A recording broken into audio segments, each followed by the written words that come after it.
The following program contains scenes and language of a frank and explicit nature. Viewer discretion is advised. In 5, 4, 3, 2, live now. I don't know, Mike. I don't know what you're talking about.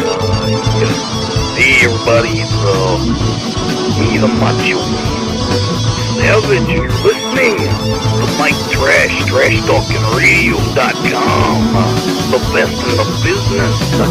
Say it, the macho. Wrestling fans throughout Radio Land, listen to Trash Talking Radio at TrashTalkingRadio.com. Every Tuesday from 7 to 10 o'clock, you hear guys like myself, the you Ganon Giants come on.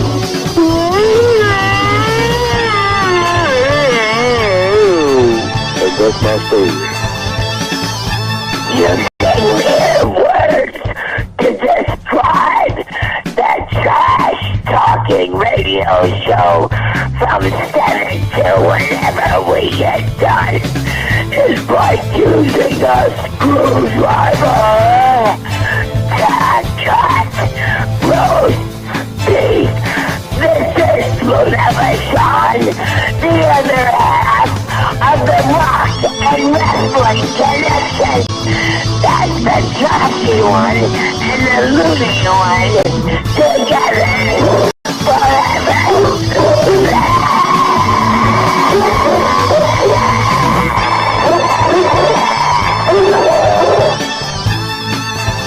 Hello, ladies and gentlemen. This is Ivan Koloff. I'm here to tell you about Mike Talking Trash. With the Clash, 7 to 10. Tuesday nights, you got to listen in. It's the best around, the best in town. Alright, hey, this is the Animal. One half of the world famous taking the road warriors. Listen to them. If you know what's good for you, listen to Trash Talking Radio or else. Everybody, you're watching Trash Talking Radio. This is Hulk Hogan. Hulk, what do you got to say about Trash Talking Radio? Well, I gotta say that I just bought Trash Talking Radio. You're out of the picture, dude. This is my show, and you better watch because what you gonna do when Hulk Hogan's brand new Trash Talking Radio runs wild on you? It is times like these that the world needs heroes and entertainment, and with that I give you the greatest live talk show known to mankind. With inflation being at its highest points, we need someone to show us the ways of good taking on evil, and someone who has the heart of Snow White and the strength of Thor. He, along with his sidekicks Trash's maid, also known as Trish, Trash's babe, known as Ashley, they will fight crime and make the world right once again. Please welcome me in a round of applause for the vital idol Class C Mike Trash. You may all be seated. Thank you.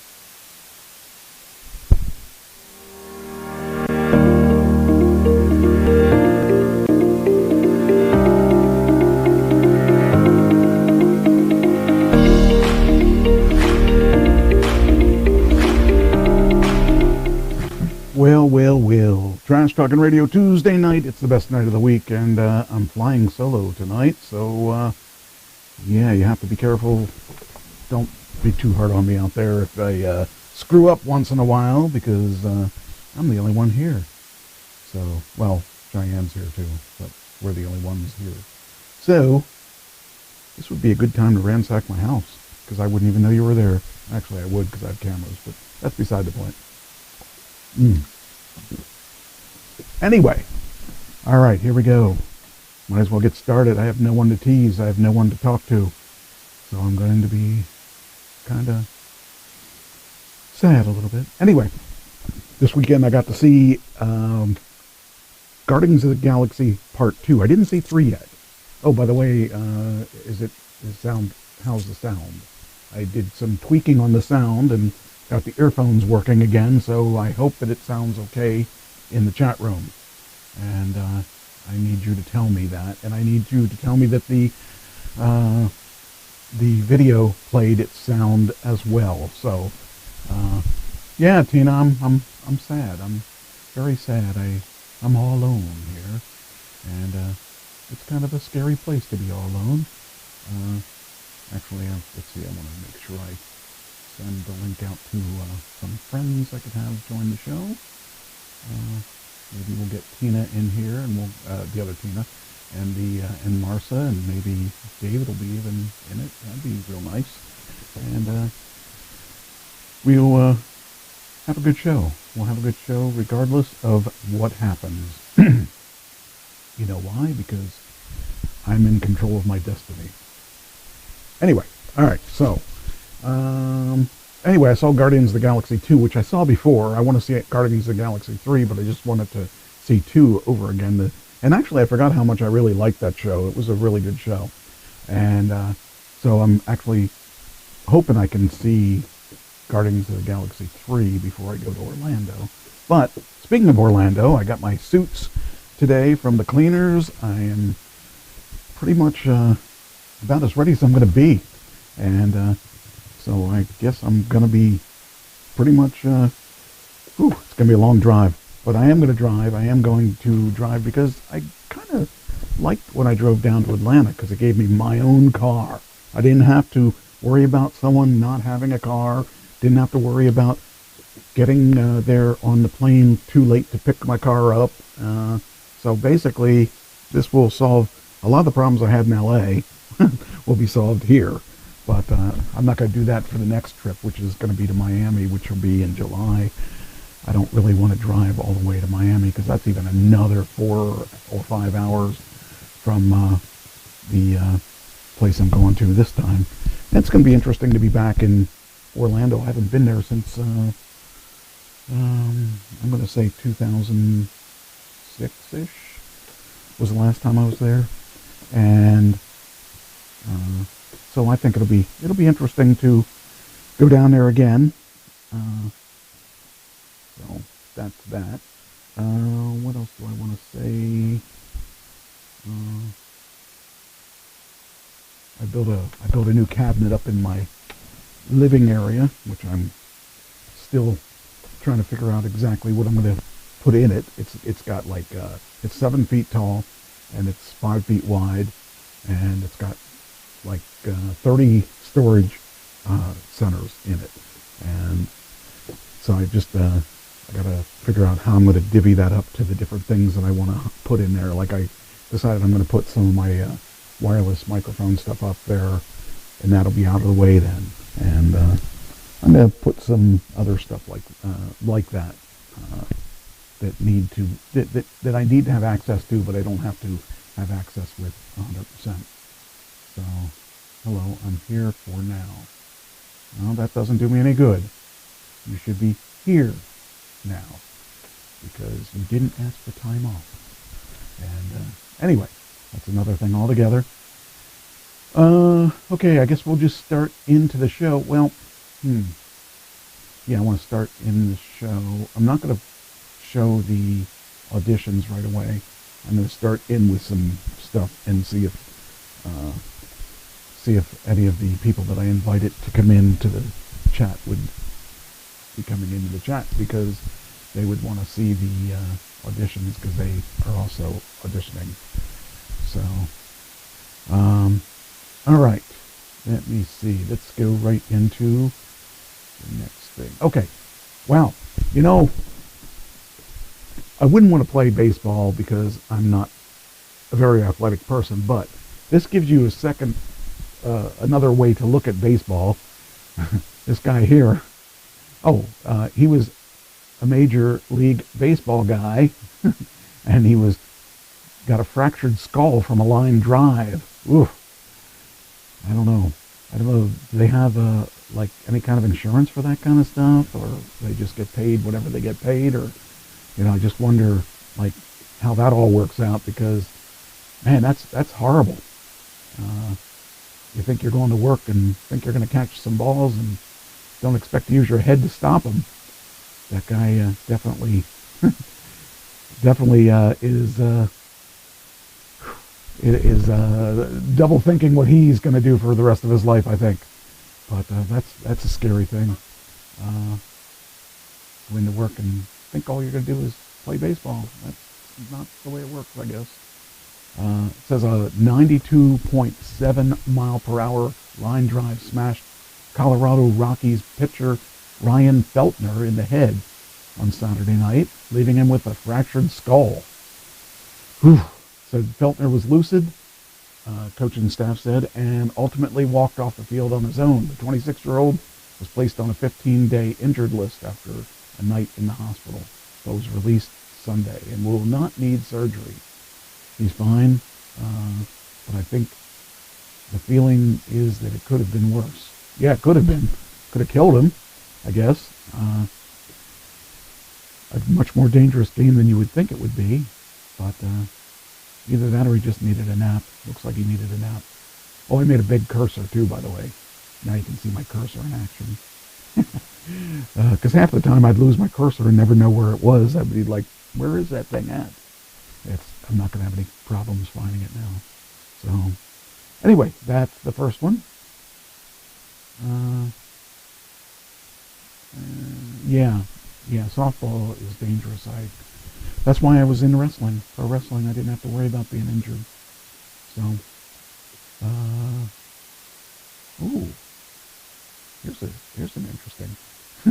here's an interesting article. Kentucky teachers suspended after students' KKK class project costume. Jeez.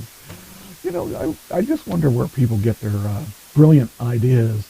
Usually when you say, oh, I've got a brilliant idea, it turns out to be bad.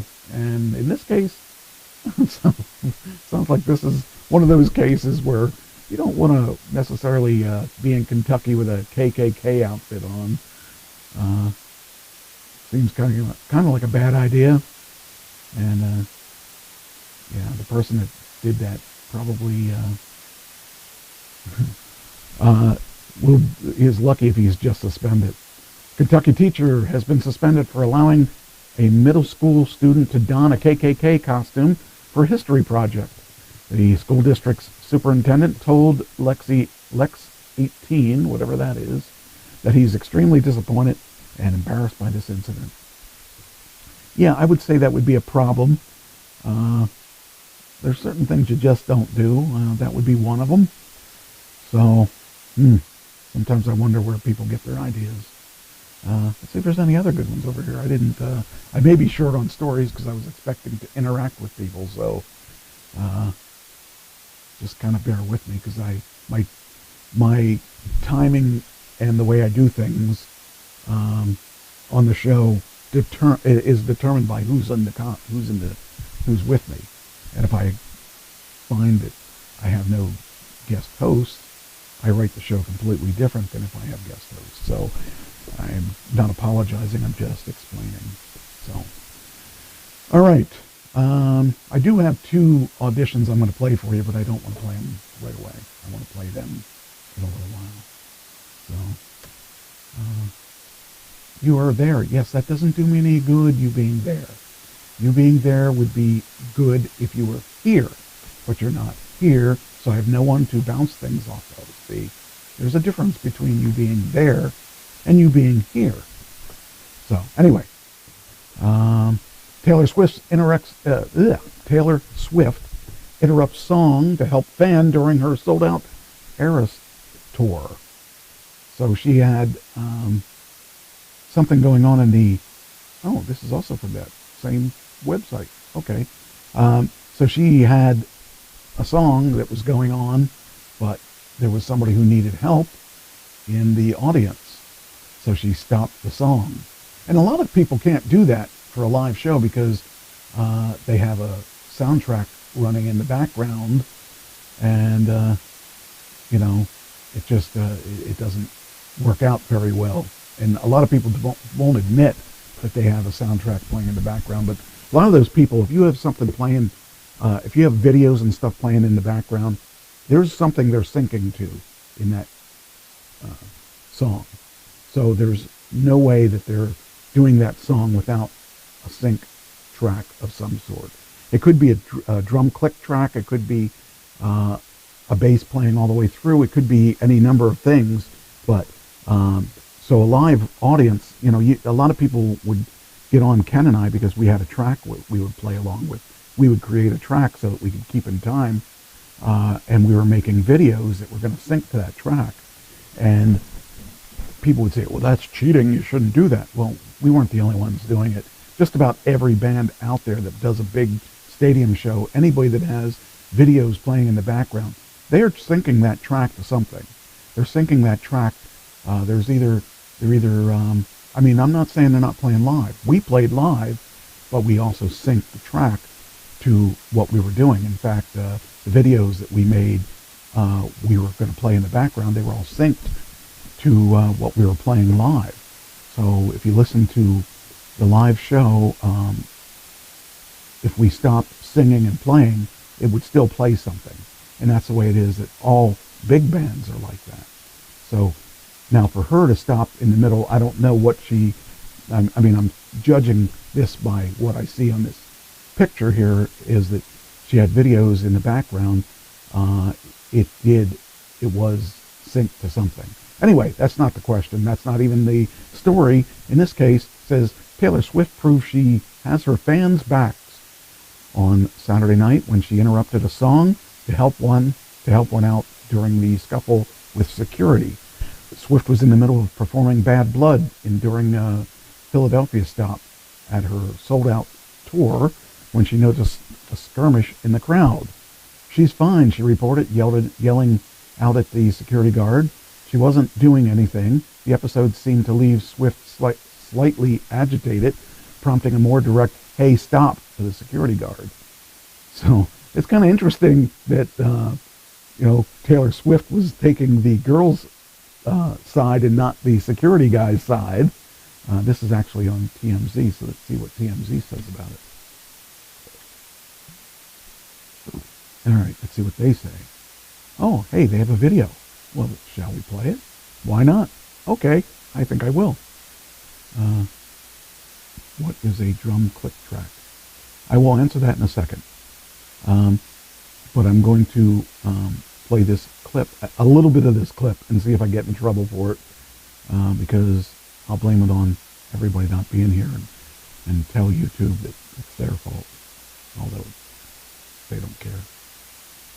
Oh shoot, what happened? Oh no, where is it? There it is. There it is. Okay. I want to put this clip up. So, I can't quite... There we go. Alright. Now, it says the woman who apparently was hassled by security is speaking out, saying she and her friends were harassed by security guard anytime they touched the front railing. Taylor seemed to notice that. Well, I guess they had their rules they were supposed to follow. Taylor seemed to notice the girls just wanted to have fun, leading her to call out the guard involved. Good news for the fans. The security guard was booted, and they were given free tickets to Sunday's show. All right. Taylor Swift fans are very proactive of their idol. And Saturday night, she returned the favor. Taylor was in Philly 2 nights for her tour when it appears, at least to the fans on social media, the security guard might have come down a little too hard on the attendee.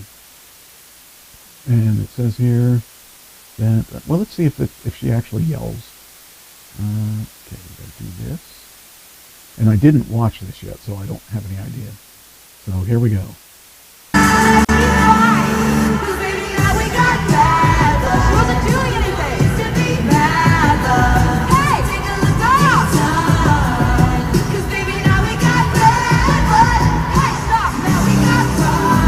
Okay, so she didn't stop her show. She just sang through she just had it playing while she was singing. Now, what is a click track? A click track is something that is used to sync, like the drummer and bass is basically the click track on most bands. Or if you have a live band, the click track or the drummer is the click track. You have to sync to that click track. So the band plays and listens to, if you're a good band, listens to the drummer. And you take your cue as to how fast it's going to be. When there's accents, the drummer usually is accenting. And what happens is that the bass then also plays closely with the drummer. So those two together are the foundation of any band. So if you have a band going and you have a good tight drummer and a good tight bass player and they work really well together, you're going to have a good band. So, that's the thing that's important when you're talking about that. Okay, so in her case, she didn't stop the music, so whatever it was that was syncing the band together, you could hear all the background vocals continuing. Chances are the background vocals mostly are not live. They're synced to a click track of some sort. And she knows when to come in by hearing the click track. Or in the case of this, the click track is the backing tracks or the music in the background. And so, like if you have a guitar player, he's playing all the leads and stuff off what he hears in the background. So, and the bass player is probably doing the same. So, but let's see what else. Let's see if she says anything else.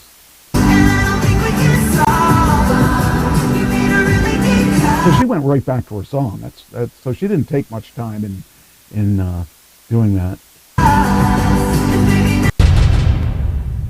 So that's okay.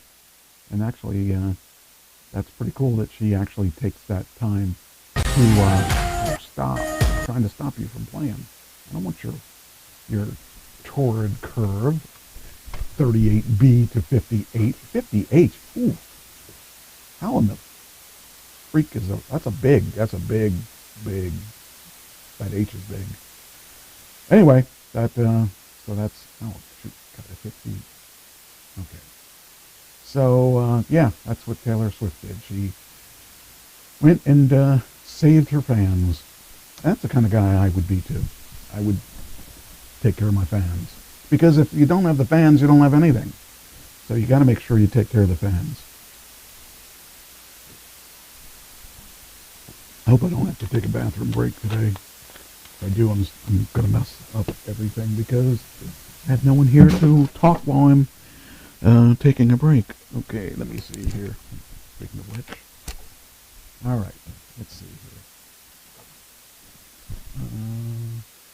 We do what we can. Okay. Hi, Jesse Joe. Isn't it used to help the whole band? Yes, it is exactly used to help the band keep time with the video. If you don't have a video, then you more than likely don't need a click track. But anyway, let's see. If it matters, I miss you, my track. Well, you should miss me just because I think everybody would miss me. In fact, next week's show is going to be really interesting because I'm going to sleep all day, do the show, and then I'm going to head to Orlando after the show. So that's showing dedication. Anyway, that's not true. Mike Trash is not your hero. A ham sub is your hero, or whatever you get. Anyway, trying to be funny. Okay. All right, that's the end of Taylor Swift. We will delete her. Actually, I think I had another Taylor Swift. Let me see here. I got another Taylor Swift. No, I didn't. Okay. All right, Taylor Swift is done. All right. Let's see. Oh yeah, this is the picture of the day. This is Cheyenne as she's a cookie monster. I thought that was funny. She was sleeping and I stuck a couple of cookies on her. So oh, you're getting up there? You want to be part of the show? Hold on, I'll hold it for you. Get up, you'll get there. Come on, you can do it. Come on. You gonna get up there? There you go. All right. Now I got to turn you towards the camera because everybody wants to see your pretty face. That's right. There's the co-host, the real true co-host of the show.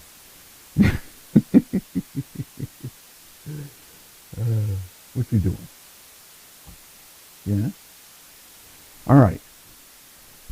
Yes, they're peanut butter cookies for dogs.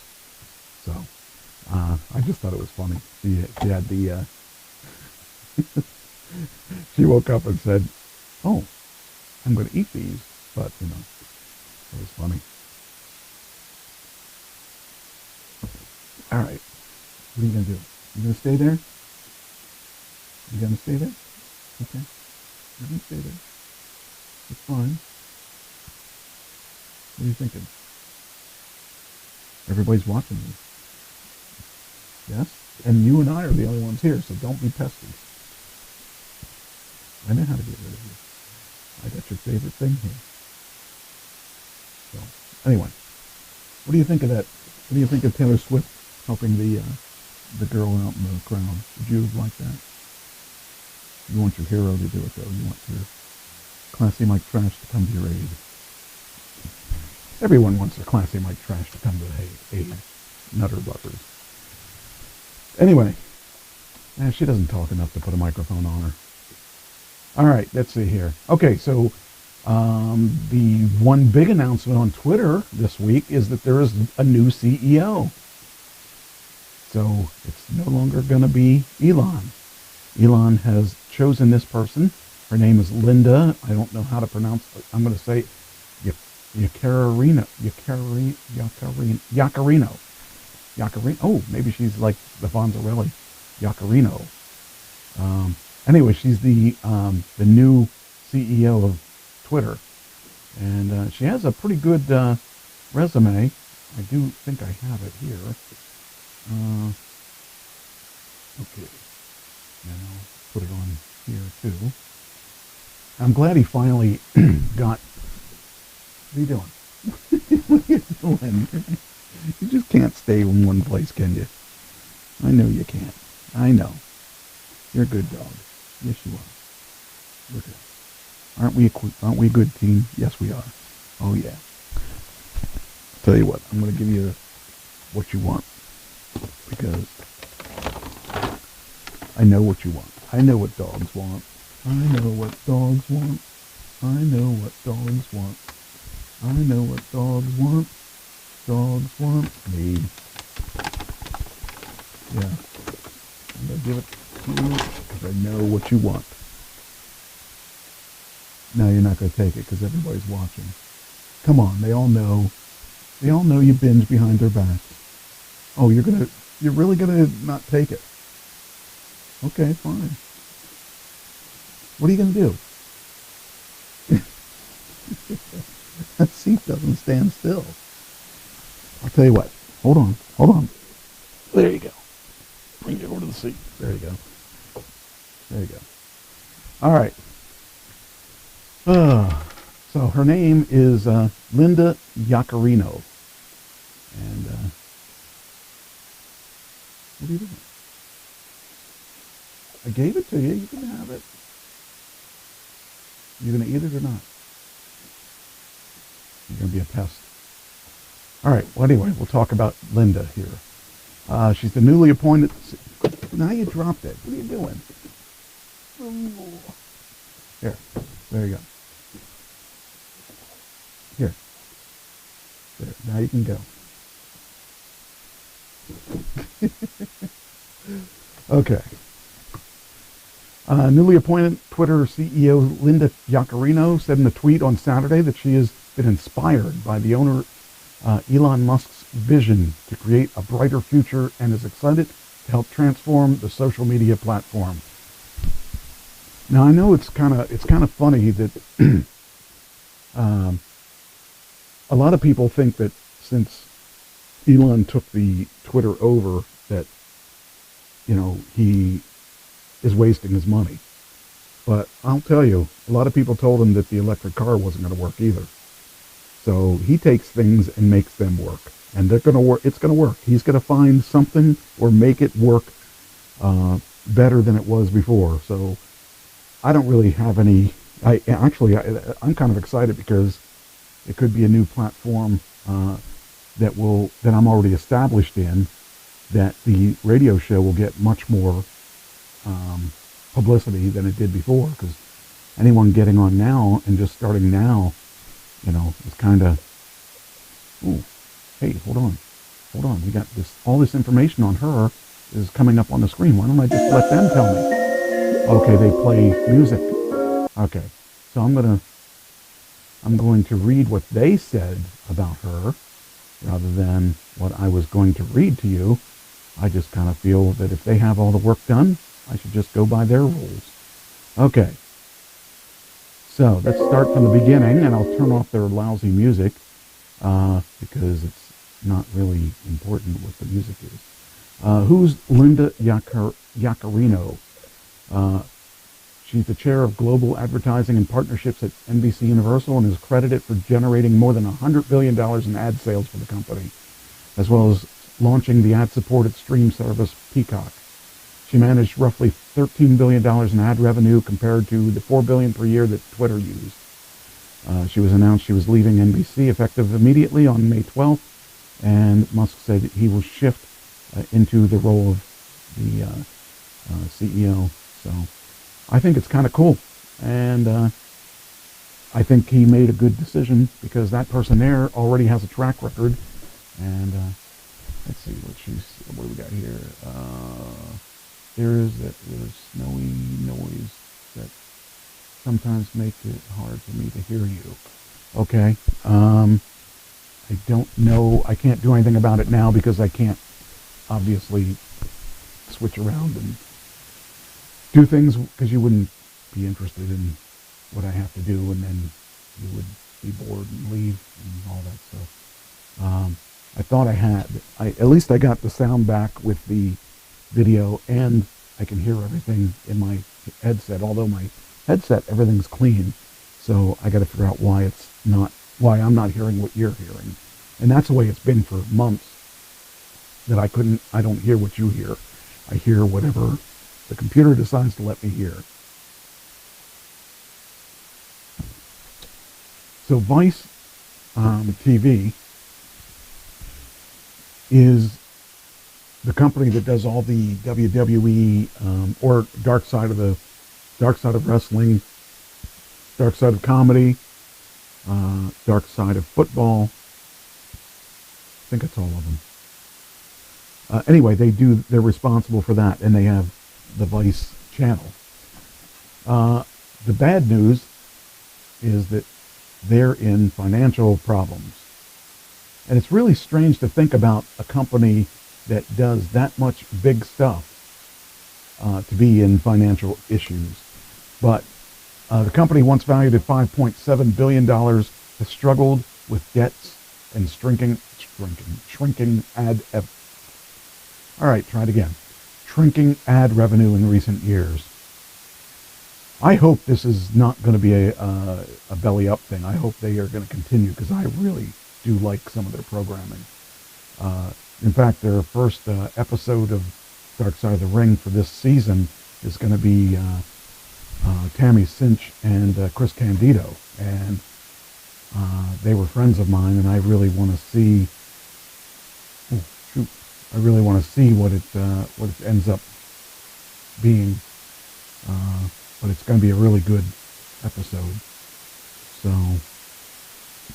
all right, here we go. Or did I do this already? Hopefully I didn't. Okay, good. All right. Now it doesn't go back. Why doesn't it automatically go back? It should automatically go back. Okay. Now, it says here,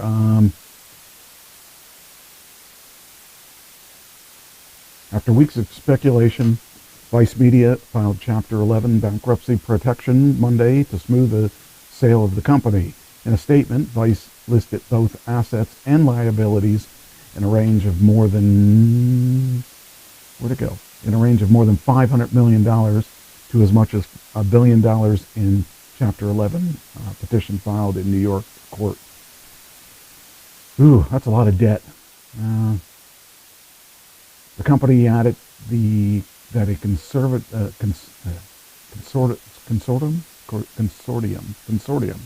that includes Fortress Soros Fund Management and Monroe Capital has agreed to purchase the group for $225 million, including all the assets and taking all the liabilities.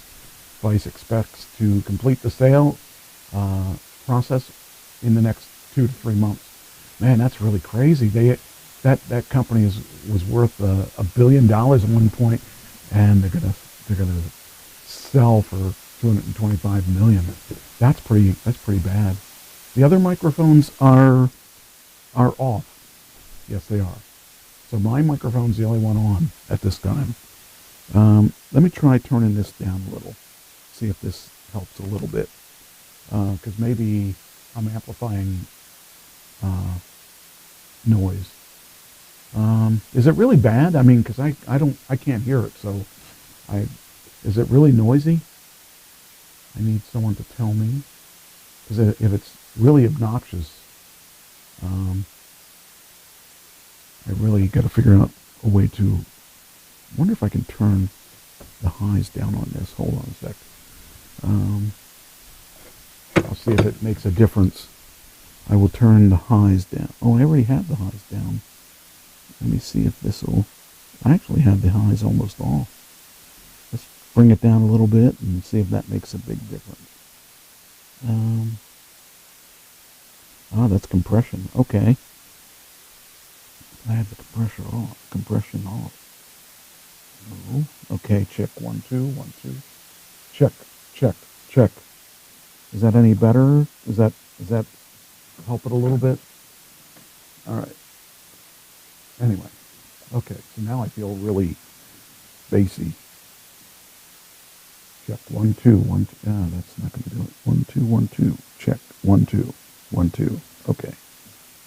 All right.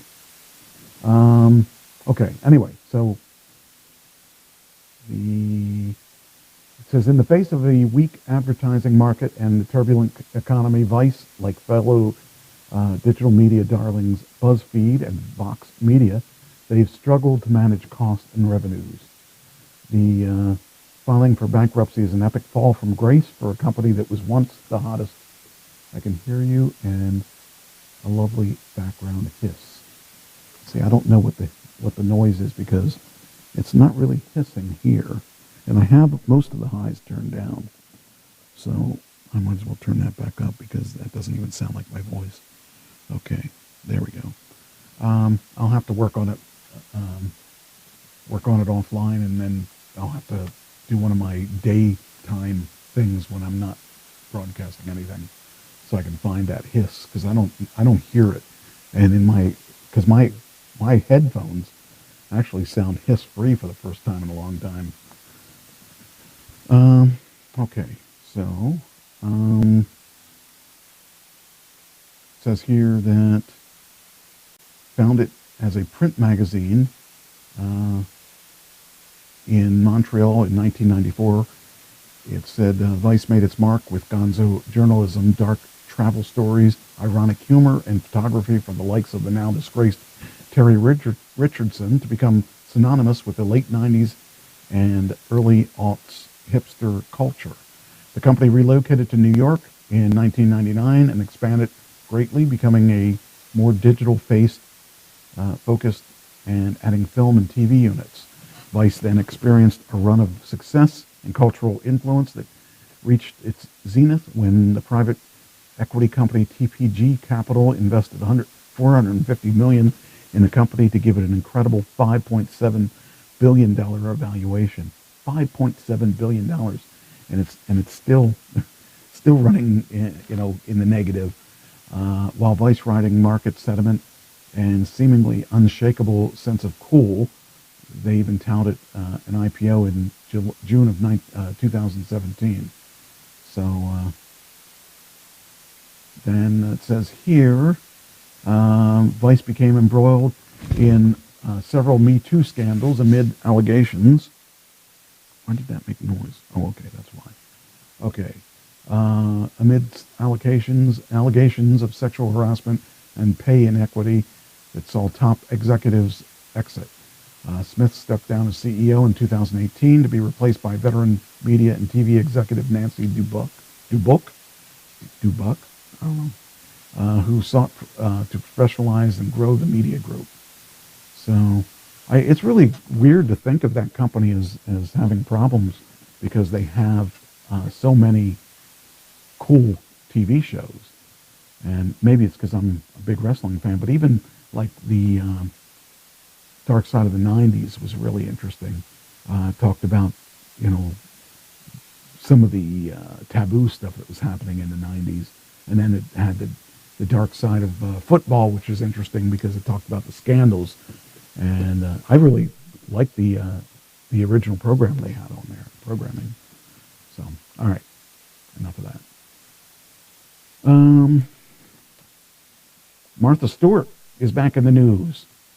Kind of weird. I keep hearing this clicking, and I'm wondering if that's too loud. Okay. Oh, now it can't hear me at all. Check 1, 2. I'm going to adjust my microphone.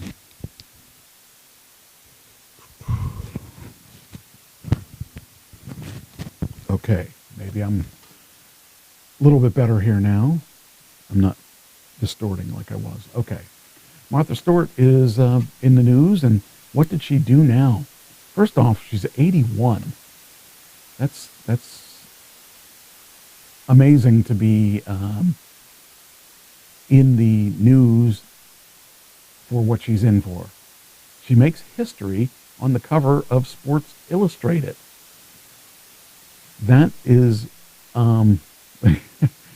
really hard. That doesn't even look, I mean, it kind of looks like her about, I don't know, 50 years ago. But she's in the news for being on the cover of Sports Illustrated. You know, I remember when Sports Illustrated was about sports, but I guess that isn't anymore.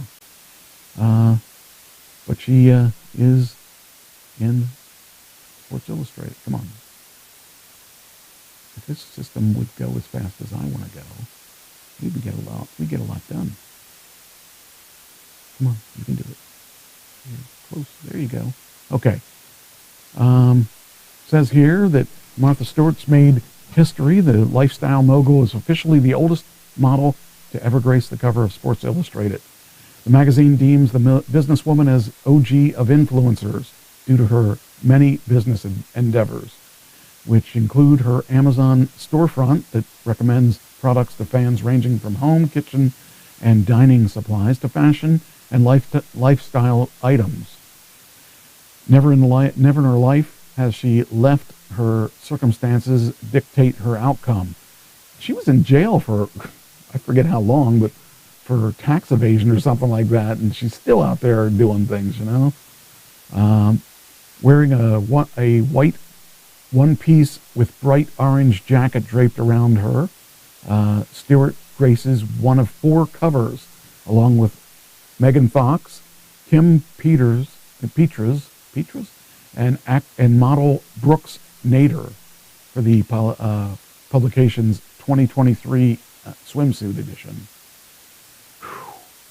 The photos were taken at Casa de Campo Resort and Villas in the Dominican Republic. I remember when I was a kid, the Sports Illustrated thing was like the hottest thing that we could get. It was porn without being porn. It was legal porn. and the parents wouldn't complain about it because it was Sports Illustrated. Although I don't think my parents would have complained about it because they just didn't pay attention to me. So they didn't know if I had anything or not. Okay, next. Oh, I found this thing, and I think a few of you who are dog people will like this. It's the stupid thing on Twitter.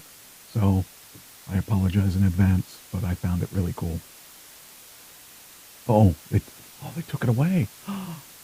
Oh no, it was a really cool thing. It was a dog and a baby. Oh man. I thought that was the neatest thing. Well, I guess you're not going to see it now. All right. Well, here's another thing on Twitter. I hope they didn't take this away because this was really cool too. We talk about wrestling occasionally, but this I found was really interesting. If it comes up. Oh, good. It did come up. Okay. So this is a video clip of a match with Stone Cold Steve Austin and Triple H. Now, okay, that's really cool that they actually have this, but the interesting is not the match. The interesting about this, insider trading, that's what she was, okay. I knew it was something she did. Anyway, this video is kind of cool because this video is a match between Triple H and Stone Cold, but the interesting part about it is what happens after the match. So, babyface at the time, and Triple H was a heel. You're always looking out for your guy's back. Triple H, stand-up cat. He picked that dude up, slammed him, and started punching his lights out. Okay, so what had happened is, in the match, the guy jumped into the ring and attacked Stone Cold. So Stone Cold was not expecting it, and so it's like the guy was pounding on Stone Cold, and Triple H grabs the guy and threw him and suplexed the guy really hard, and beat the living daylights out of him until security came and got him. And he's yelling to the security guard, "Get your ass in here!" And the security guard didn't know where to shut or wind his watch. He was confused. It happened so fast, and I couldn't do anything. I couldn't help beat. By the way, I don't know if you noticed that the referee is kicking the guy too. So I found that funny too. Beat the guy up. Yeah. I'm the baby face. Yeah. But Triple H was watching my back, and he beat the snot out of that guy. And I went backstage, and I had a couple of words with the guy. And I didn't take a cheap shot at him or nothing like that, but I had a little come-to-Jesus meeting with him and let him know how I felt. But I always gave Triple H credit for doing that. But the thing about it is, when you pay your money to come into that building, you've earned the right to voice your opinion, cheer, boo, do whatever to the wrestlers. And we expect that. Yeah. You don't want to be spit on. You don't want to be punched, slapped, none of that. But when someone crosses those rails, when someone comes between those ropes, you're considered fair game. Yep. And by and large, brother, back in the day, if you jumped in the ring, you would get your ass handed to you in a hurry for a shoot. Watch, he was confused. It happened so fast. Hold on here. And I couldn't. Dropping potatoes on. Now, I got to tell you that I got a story about this, and I probably have told it on the show a number of times. Back when I was a kid, and we were going to the Zembo Mosque, who had Capital Sports, which was owned by Gorilla Monsoon and a few people who ended up being members of WWF, WWE, WWF. They were members of WWF. A bunch of those guys, they had a match going on, and the Executioners were there. And back then, if you hit a guy in the chest, they spit this big loogie out in the crowd. It wasn't illegal to do that then, but anyway, at the end of the match, a guy jumped into the ring, and they beat the living daylights out of that guy. He came in with a chair too, and they took the chair from him, and they cracked him over. I mean, it was like, I was like sitting there like, holy cow, they're really beating that guy up, and yes, it was really, that is a true thing, that you just don't want to get into the ring with the wrestlers because they will beat you up. And they did beat him up pretty good. Actually, I don't know if you know or not, but back then the Executioners were Big John Studd and Killer Kowalski. And I mean, there were a couple different versions of them, but I think that was the pair that was there that night. And they really beat the living daylights out of that guy. And then the guy got to go to jail after that. So, yeah, you don't go into the ring because people in the business don't like that. You just don't want to irritate them and don't want to start something big with those guys. And it was just funny because I was just thinking back about when I was a kid and thinking, that I remember when that happened for real around when I was around and back before I was in the business. I was probably 16 when that happened. So it was so that would have been under Vince Sr. So it would have been the WWF that happened. No, it wouldn't. It was Capital Sports. It would have been Capital Sports, which was, like I said, that was owned by some of the people that worked in the WWF. So it'd be fun to see some of that footage from that time frame. Oh, they probably didn't tape it either because that was a house show. I don't know. And I actually saw Andre the Giant there too, but not that particular time. And that's the first time I realized how tall and how big he was, that mouse. He would always go out and watch all the matches. And that's when you know you're not just a wrestler, you're actually a fan too. And Andre would always go back and people ask him to critique their matches too. So anyway, that's what this clip was. But I kind of thought that I'd share that because I thought it was neat that happened. And I found it by accident. I was just saving some things and I went to Twitter and I said, oh, well, that's interesting to me. So anyway, yeah, I've had actually one year when I was at my best. I don't know if you want to call it best. When I was at my most evil, in about, I would say in about 2 or 3 months time, I had 2 different guys want to get in the ring when I was reffing a match because I was such a good referee. I kept getting things in my eye and I couldn't see right, but they shouldn't be mad at me for being handicapped, But there were 2 different guys, and I'll never forget the first guy up in Binghamton. Yeah, Binghamton.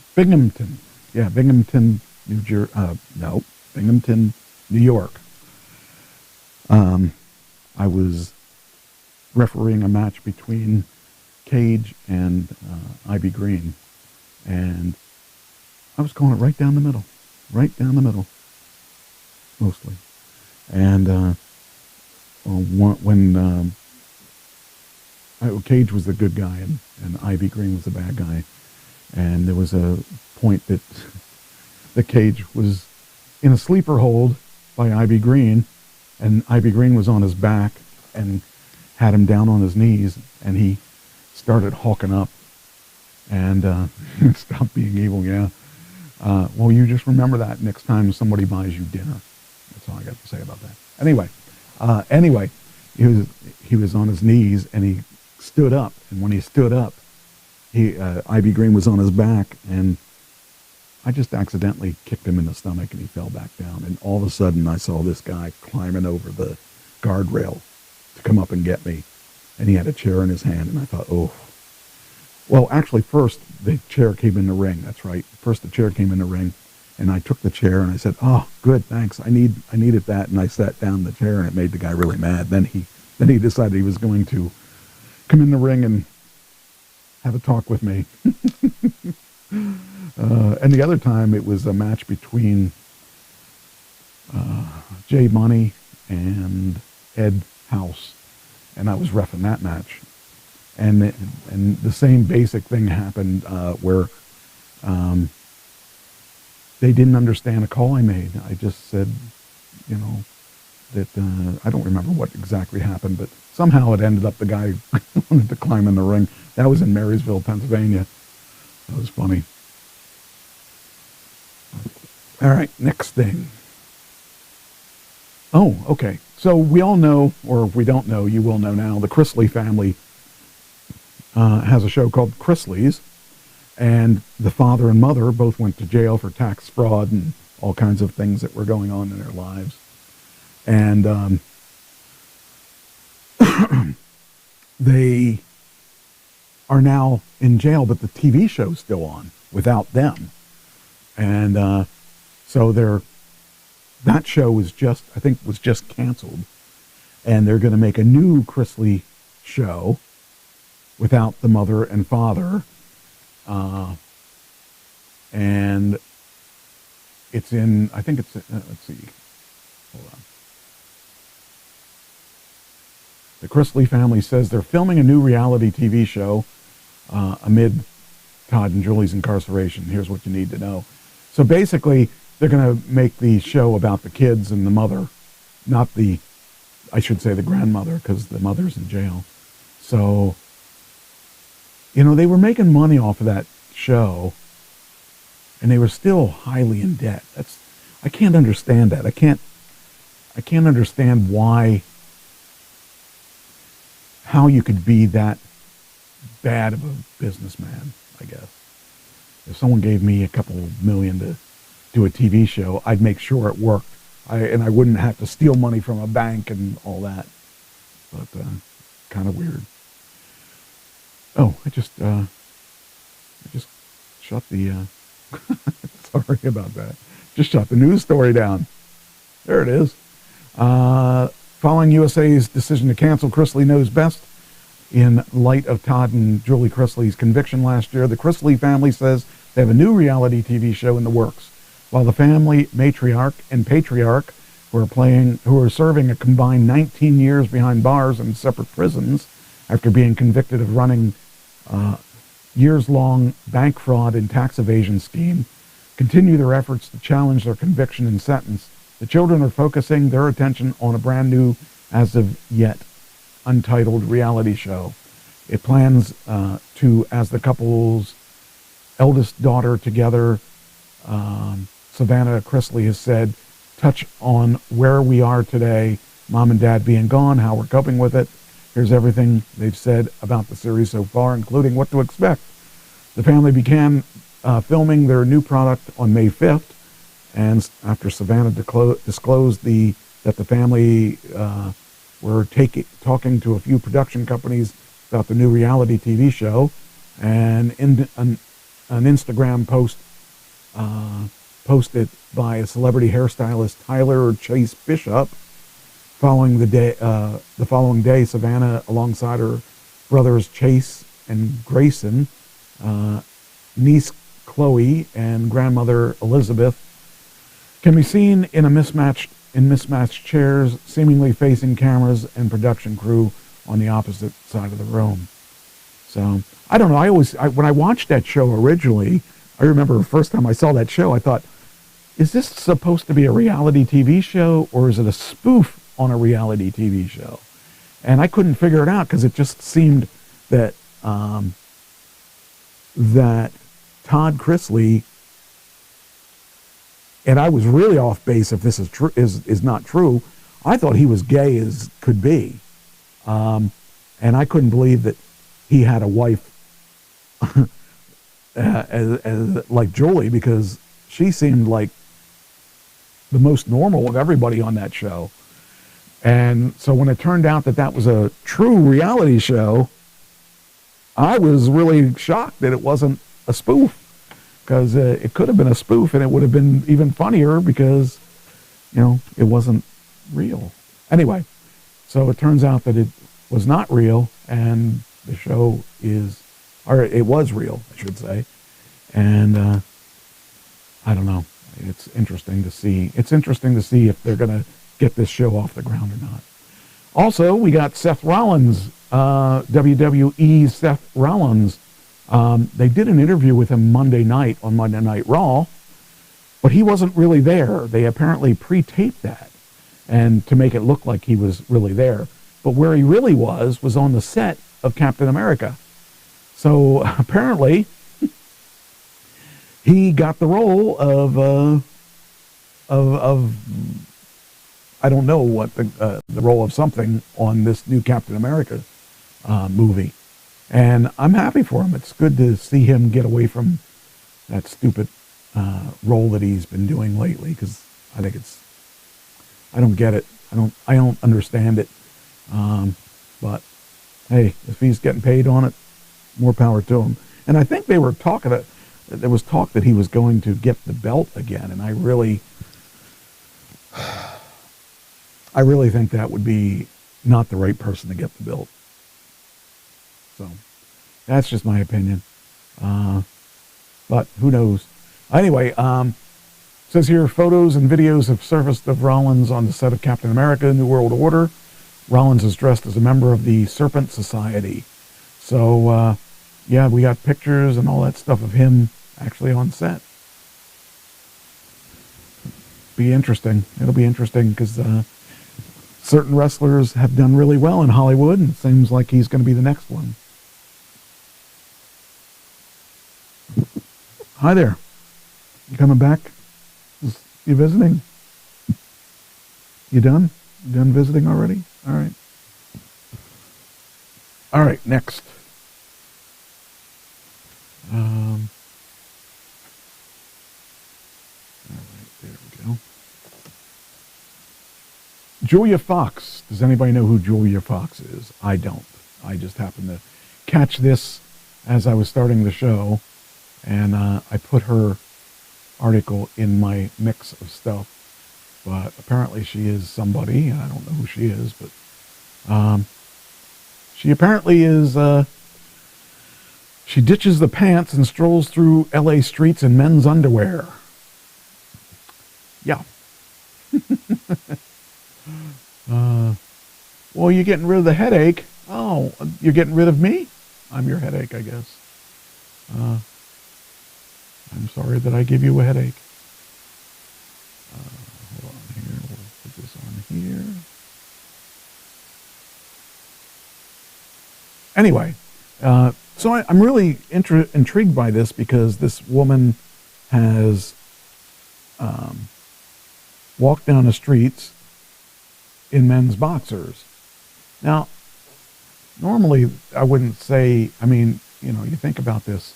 If a guy were to do that, we'd be in trouble for dressing that way. But because it's her, she can do that. So that's one of those things that doesn't make sense, but she's walking down the street in some guy's underwear. Okay, so we did that. Now we do it over here. I don't know who she is, so I don't really don't know how big of a deal she is. All right, next. I am not the headache. Been stressed out lately. I'm just kidding. All right, next. Amidst the writer's strike, a lot of shows have been canceled, and hopefully, not too many of my shows will be canceled. But The Conners, Not Dead Yet, and American Idol were all renewed, and that's a good thing. I happen to like The Conners. It reminds me of the old Roseanne show without Roseanne, and I'm glad they're still going to be around. And I don't really watch Not Dead Yet, and I don't really watch American Idol, but it's good to see that that they're still going to be on. So, okay, let me do this. Okay, but this writer's strike is it's not really causing a lot of stir up yet, but it will shortly because they're not allowed to write anything new. They aren't allowed to alter scripts and stuff like that. Well, I guess you can, because people that say that things that are already written are still allowed to be done. So, says here, The Conners and Not Dead Yet are not dead yet.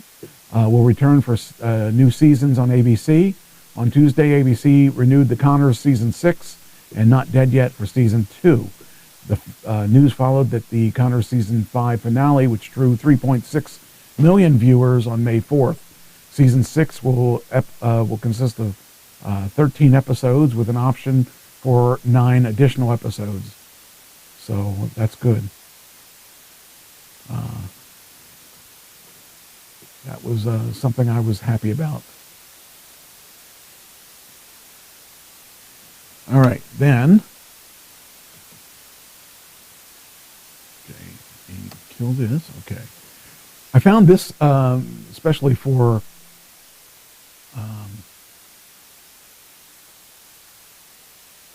hold on, I'm just deleting things here.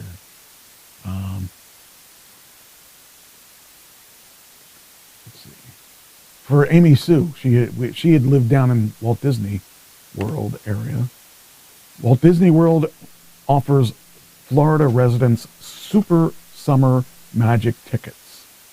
I found that pretty interesting because I'll tell you, when I went down to Florida, last time I went down was in the beginning of 2000 or something. It was 2002 was the last time I went to Disney World. And they offered tickets at like, I was saying, man, this is expensive. It was, and it's not compared to today, because back then tickets were, I want to say $125 for 3 or 4 days each. And I thought, that's really expensive. Well, guess what? It's not. Not compared to today's prices. Today's prices, residents can choose from a 4-day ticket at $58 a day plus tax, which is $229, or a 3-day ticket for $70, which is $209. So I thought it was expensive at $125 or $100 for 3 days or whatever it was, and it's double that now. It's crazy, but people will pay it because that's what they want to do. I mean, geez, if I had a chance to go to Disney and have fun at Disney, why not? You know, because you can't have a bad time at Disney, as far as I'm concerned. If you're having a bad time at Disney, it's you. It's not Disney. So, anyway, yeah, it's crazy though. It's a lot of money, but people are spending it. All right, there was also something here. There it is. I want to see this. Shoot, that's not what I wanted though. Shoot, I have to go back now. Probably won't get it again. There it is. Security guard guns down a shoplifter. Oh, okay.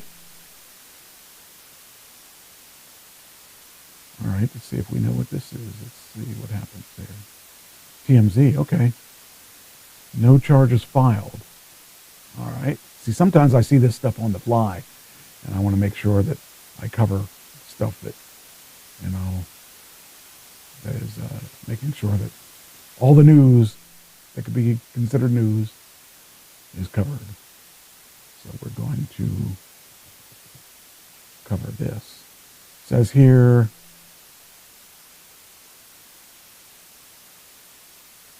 thief is killed, no charge. Okay, video shows moment alleged thief is killed. No charges have been filed. It says here, the security guard gunned down a shoplifter at Walgreens in San Francisco, and the entire violent encounter was captured on surveillance. San Francisco District Attorney Brooke Jenkins released the footage Monday to show why she declined to bring up charges against Michael Earl Wayne Anthony. Ooh, he's got too many names. He should be a serial killer. That was April 27th. The video starts off with Anthony blocking Brown carrying a bag of alleged stolen items from exiting the store. Anthony then goes after Brown, reportedly punching him and placing him in a chokehold. At one point, Anthony lifts Brown off his feet, throws him to the floor, getting on top of him as the two thrash around. Finally, Anthony lets him up, prompting Brown to grab a bag of merchandise and start for the exit. At the door, Brown whirls around and appears to make a move on Anthony, who then pulls a gun and opens fire, killing the alleged thief. Anthony told cops that he ordered Brown to give back the stolen goods, but Brown refused and became aggressive. He also told police Brown threatened to stab him, although it was later determined that Brown did not have a knife. Anthony said that he ultimately shot Brown after he thought Brown, upon turning around at the exit, was going to take a run at him. The DA Jenkins clearly believed Anthony's story of self-defense because she did not charge him with a crime and released the security footage. That's crazy. That's just I mean, I just can't even imagine, like, taking that in your own hands. How do you see it? With a magnifier? They're pretty small to read. How do you see what? What am I looking at? How do I see this page? It could be because I have The screen that I'm working off of is a 40, I think it's a 36 or a 40-inch screen. That's how I see it. I couldn't see it if I looked on my 17-inch screen, my monitor screen. I wouldn't be able to see it. So, all right. Anyway.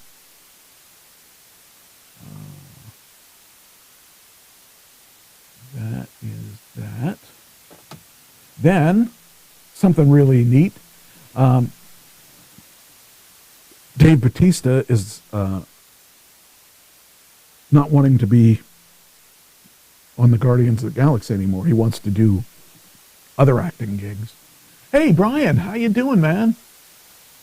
It's good to see you, man. I know you're going through some stuff. I understand that you my sister's got jokes. Yeah, I read it on a fly. The fly, I got eyes like a fly. I got like 1,000 eyes. Anyway, Brian, I understand that you're going through some stuff right now, and my thoughts are going out to you. I realize that you and your family have had some serious issues. In fact, since I met you way back in 2000, I want to say 2006 or 2005, you've had all kinds of health issues, and I didn't, I'm sorry to hear that your wife is going through some stuff, and I want you to know that my thoughts are with you. So, anyway, Dave Bautista, Guardians of the Galaxy, Drax, he had mentioned he didn't want to do that part anymore, and said that he hopes that Guardians of the Galaxy 3 will finish that up. And we saw him in Cabin in the Woods, which was really, really good. He is now going to be in an action comedy called The Killer's Game. So, actually, it looked like Drax there, so I would imagine that's from Drax. It says Lionsgate announced that Dave Bautista will star in Killer's Game, The Killer's Game. So, that'll be interesting. I like Dave. A funny story, and I probably have told this story before, but back when he was starting to break out in wrestling, actually before he hit WWE, he was working at the Samoan wrestling camp in Allentown, I think it was Allentown, and that's before anybody knew who he was. And so I found it interesting that, nobody knew who he was. I didn't know who he was either. But he and The Rock started around the same time. And he was offered to this show, Trash Talking Radio show, to be on this show. And I was like, Dave Bautista, who's that? Yep. I said, who's that? And then by the time I figured out who he was, I said I'd take him, and by then he signed with the WWE, so I couldn't get him. But I had a chance to get him before he was big, and it really sucks because I could have had that. Anyway, that doesn't matter. It says Lionsgate said today that Dave Bautista is set to star in The Killer's Game, an action comedy from Day Shift director J.J. Perry, based on the novel by some guy named Jay Bonansinga. The Killer's Game follows a veteran assassin, Joe Flood, who is diagnosed with a life-threatening illness and authorizes a kill on himself to avoid the pain that is destined to follow. After ordering the kill, he finds out that he was misdiagnosed, and he must then fend off an army of former colleagues trying to kill him. That sounds like it could be interesting. So, yeah, that would be kind of, he said the reason he wants to be out of the Drax role is that it's so hard to maintain his body being in his 50s. It's hard to keep that muscular body and weight on him. So he basically wants to be out of the role of the big muscle guy. He wants to get fat and keep doing movies as he gets fat or less muscular. So anyway, all right. So that is that. Okay, now we can watch the videos. You want to watch the videos of my acting? I got some funny ones. I got only 2 auditions, and the reason I'm only doing 2 is that's all I did this weekend, but the one took a long time to do. And it's, so I thought I'd kind of keep it down to 2 this time. The first one is a movie called Aces. And I'm supposed to read for them Friday. Well, I might be reading for them Friday. I haven't heard back. Anyway, if I read for them Friday, I want to check here my email and make sure that, see if they sent me anything on it yet. Okay. Yep, I didn't get anything yet. But they're doing a reading for this, and they're going to try to have everybody in place in the parts that they will do. So I'm hoping that I get chosen, and I won't know until I was supposed to know yesterday, but I don't think they announced it yet. So this one is the part of I'm sorry, Greg, and he, trying to think what this one was about. This was, I don't know, I'll just show it to you. Rather than me try to remember what it's about, I'm just going to show it to you. Okay, let's see if this is, yep, this is the one. Okay, and now I will put my earphones on again because I'm going to play a video and I need to hear what it's saying and try to explain what's going on. So, here we go. Harrisburg, Pennsylvania. I'm reading for the part of Greg, and I'm available for May 19th for the reading. Phoebe wakes up on the couch, now alone. She hears someone messing around in the kitchen. She turns to see her dad making coffee. I swear, I tried to be quiet. It was the sun, not you. Phoebe squints against the sun coming through the windows as she looks around. At least we found out the couch is comfy. Phoebe notices her dad's packed suitcases by the door. Her mood shifts, but she attempts to hide it. So what's your next stop again? Arizona for some Grand Canyon pics, then I'm off to Bolivia for the Salt Flats.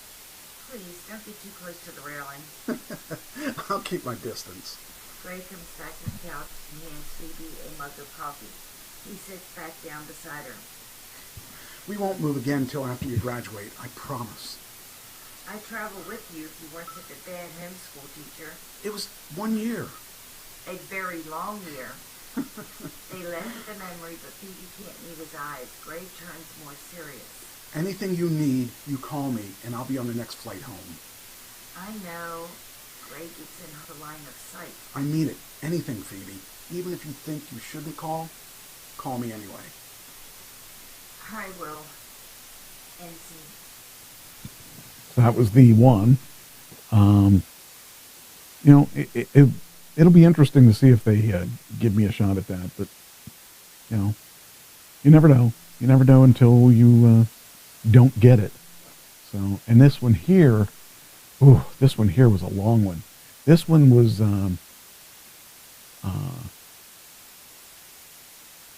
okay, so this one here was it's the part of Uncle Dan. And he is talking to his, like I said, this is a long one. This is a whole bunch of smaller ones that are going to run into, they gave me a lot to do on this one. Anyway, this one is, they build it as an LGBTQ, and it's because I guess the nephew admits to being gay. So, but it's an interesting one, and it had a lot of pieces to it until the last scene, I think, was really long. And then the last scene, they made me cry on cue. So, all right, here we go. Mike Trash, Harrisburg, Pennsylvania, and I'm reading for the part of Uncle Dan. Uncle Dan. He's a lumberjack, by the way. The car parks in the driveway of a quaint cabin surrounded by trees and a nearby river. Gus steps out of the car and surveys the picturesque Montana property. I've missed this place. Gus's Uncle Dan, in his 60s, a middle-aged, stoic lumberjack, exits the driver's side and walks around to meet Gus.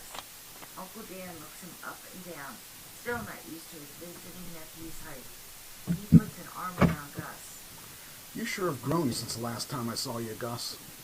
Gus chuckles as they make their way down to the cabin again. Go get settled. I need you up early to learn how I run the wood shop. Okay, I am tired. Thanks, Uncle Dan. Sunnyside eggs and herb sausages sizzle in a cast iron. Gus makes his way down the ladder and joins Uncle Dan to eat at their wooden table set for two. Morning. Morning. Uncle Dan pours 2 cups of coffee from a tin French press, one for himself and one for Gus. Dan takes a sip of coffee, catches in his beard while slicing coins of sausage. What's today's order for? A dining set. 2 cherry bentwood chairs, let to square things up. Dan gets up from the table, puts on a Carhartt work jacket before heading out the door. Gus enters the workshop with a coffee refill for his uncle. Next to his cluttered workbench, Uncle Dan drops a stack of untreated wood boards.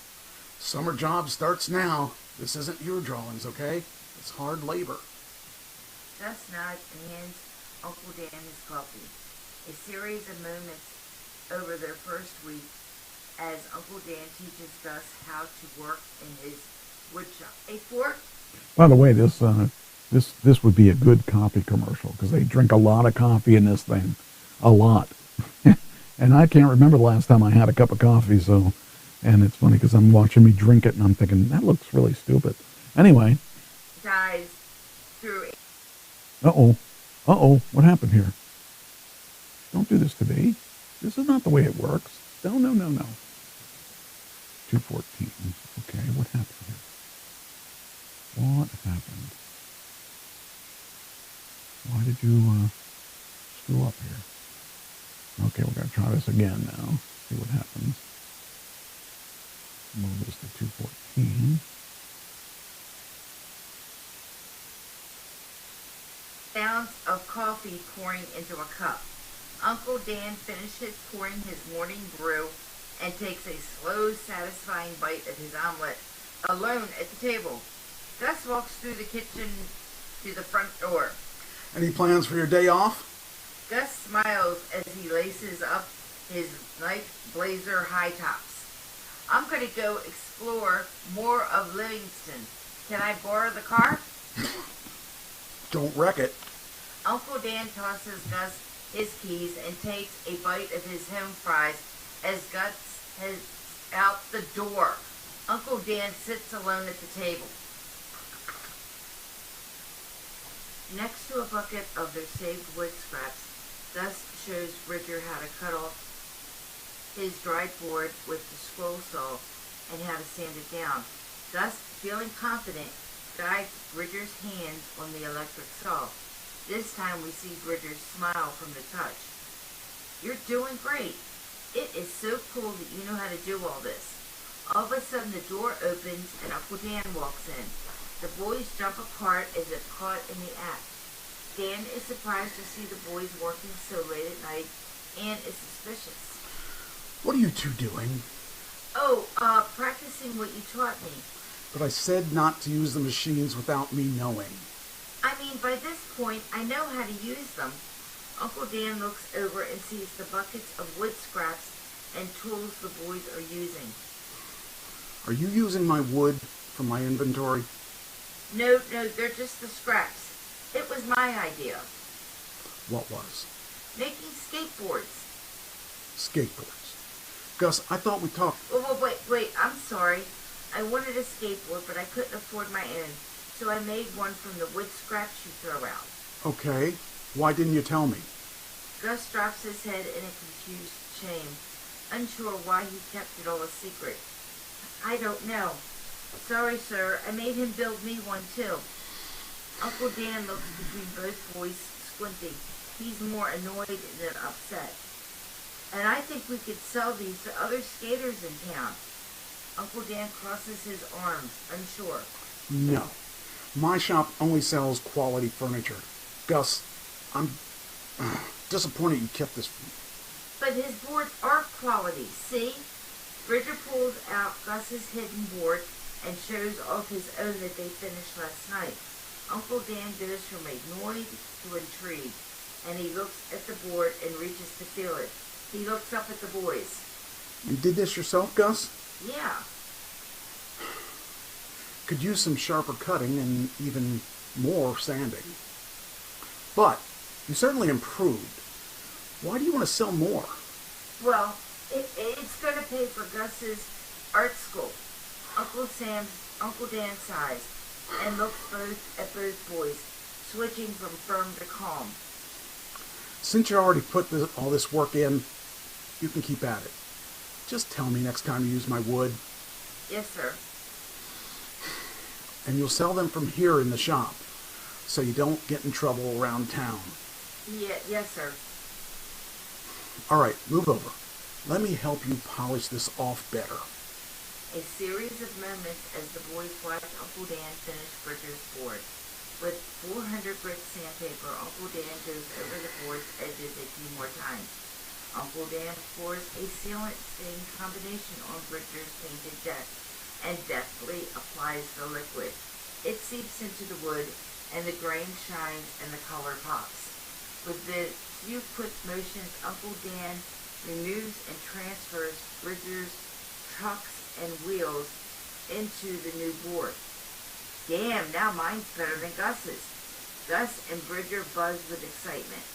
Will you help us make more decks to sell to our friends? Fine, but not today. I am going back to bed. No more secrets, okay? Gus turns serious and looks to Bridger and nods. Good. See you boys in the morning. Uncle Dan places down his tools and walks out of the shop. Bridger rotates his polished board with his hands. Both boys smile with delight. Goes home. Uncle Dan and Gus sit down for a dinner of grilled venison, roasted potatoes, and cheddar creamed corn.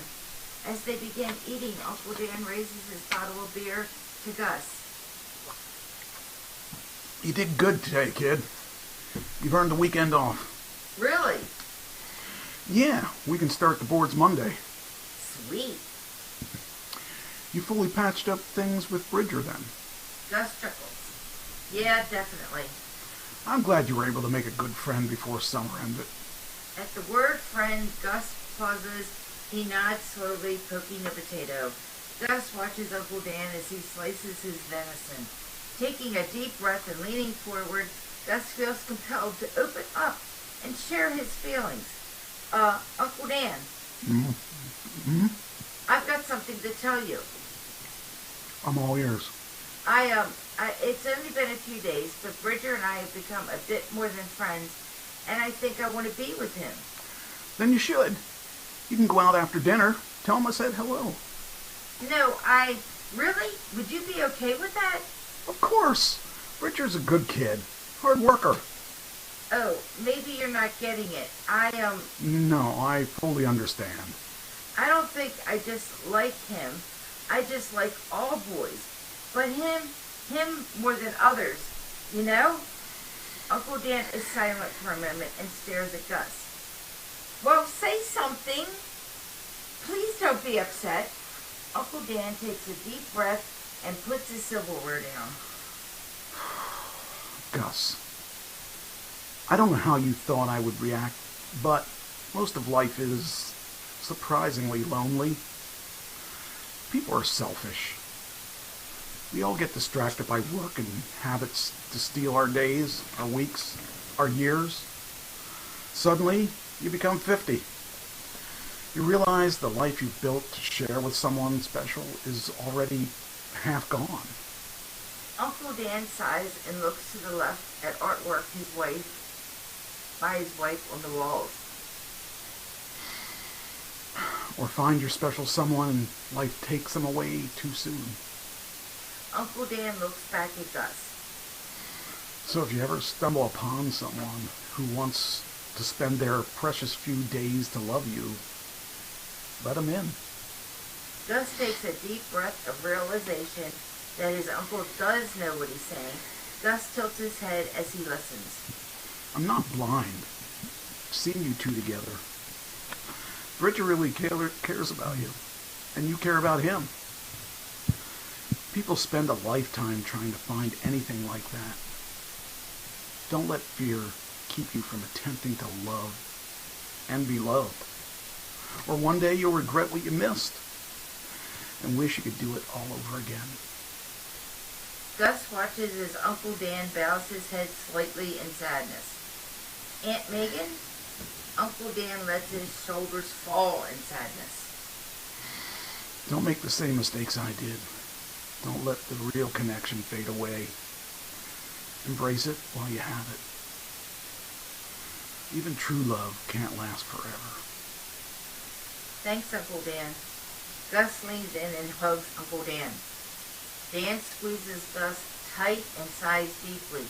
Uncle Dan must have been lonely for a long time. He pats Gus on the back as they part. Dan grunts and adjusts his shirt, resisting the urge to be emotional. I don't know why you're sticking around so long. Go tell Bridger I expect to see him with you here in the shop tomorrow morning. I'll make us all breakfast. Gus laughs and gives Dan a last squeeze on the shoulder and leaves. Uncle Dan sits alone at the table and takes the deepest sighs and sips his beer. He looks to his left and looks to another one of his wife's artwork landscape pieces framed on the wall. Uncle Dan opens the door to Gus's room and immediately spots the trunk. He sighs and slowly steps forward to the trunk and falls to his knees. His eyes are distant as he thinks. Uncle Dan takes his keychain from his back pocket and unlocks the trunk. He lifts the lid. Uncle Dan immediately pouts with grief. With the lid opening, it is revealed that this trunk is where all of Dan's old wife's paintings, sketches, and drawings are stored.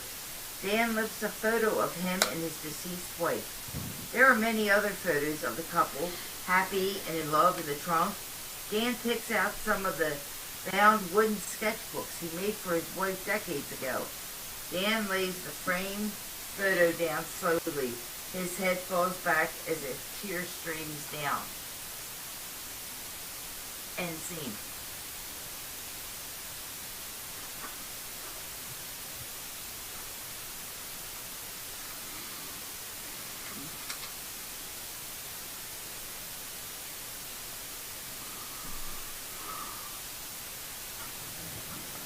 And that's the end. That was hard to do on command.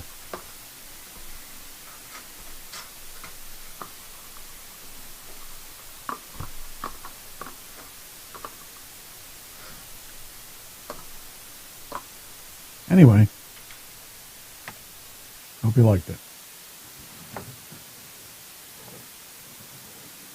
That was a, if I had had more time to do it, we went straight into that scene, but I could have done it even better. I think it would have been a pretty emotional thing. So we'll see what happens. And if I get that, that'd be kind of cool, because that would be a big role. Actually, that role, I'll be flown to Montana for a week if I get that. So that'll be cool. So, all right, that's the end of the auditions. I hope you enjoyed them, because I had fun making them. And I've got a bunch of them I got to do. A really bunch of them I got to do in the next couple of days. I want to get them done before I go to Orlando. But a lot of them, I think all of them are me solo, so I can work on them tomorrow. That one I actually worked on till 4:30 in the morning on, what was it, Saturday morning, Sunday morning. I don't know what day it was. I just know it was till 4:30 in the morning, one of those days. It was crazy. But you got to do what you got to do for your art, and that's truly my passion right now is getting to do that stuff, because it was really that one with Uncle Dan was probably my favorite one that I've done in a while. So and I've had a lot of ones. It's funny, I watched a couple things that I did last year, And I thought they were really great last year, but they're not anything like what I'm doing now. I think I stepped my game up a little bit on this, because as I'm doing them, I'm learning a lot more about what I got to do them better. And I really think that they're a lot better than the ones that I was showing last year. So it's fun. It's really fun to see the progression of where I've come and where I'm going with this. So I don't know what's going to happen, but it's a fun ride, and I'm learning a lot, and hopefully we get to take it to the next level. Or we could be a model like Cheyenne, where she's modeling the cookies. Anyway, all right, so now what's next? Oh, now we got the main show. Yes, the experience really does make a big difference on this stuff that I'm doing. I'm learning a lot, and learning about what makes things good. And actually, when I go to Florida, I'm going to be, one of the people I'm rooming with is a guy that was in the movie To Fu Wong with Love, and that had Patrick Swayze in it, and had what's his name, the rapper. Anyway, they were all dressed up as drag queens or something. I don't know, but I saw it way back then. But he was in it, and he's going to be rooming with me, and he's actually in some pretty big things. He's actually SAG-AFTRA. So if I can get into learning from him, I'd like to be able to get to the next level learning from him. He was the one guy that when I was taking all these classes, I was thinking how back then I thought I was really doing good, and I was getting complimented. In fact, this past week, Bobby Finero from The Sopranos, who is my acting coach, actually said something very nice on our call this weekend, where he wasn't teaching anything. He was just telling people about the class and stuff. And he mentioned me, and he said, and then there's Classy Mike Trash, and he's a really good actor. It was just really good to hear that. It's like, oh man, I can't believe you said that. It's just really nice when the people actually, but anyway, what I was getting at is back in his class, when they had us doing the monologues and stuff, he said, we had me go, and I'd say, yeah, I think I'm good. I nailed it. I got it. And then David would come on, and he would come on, and he'd nail it too, but he'd nail it in a different way. He'd do the same one and nail it, but he did it a different way. And I would take back, and this is before I knew who he was. I was like, wow, that was really good. I thought I actually could learn from this guy, and so I started listening to the stuff he would do and compare it to what I was doing, and it wasn't that it was better. It was probably better, but I mean, it was that he was doing the exact same script differently.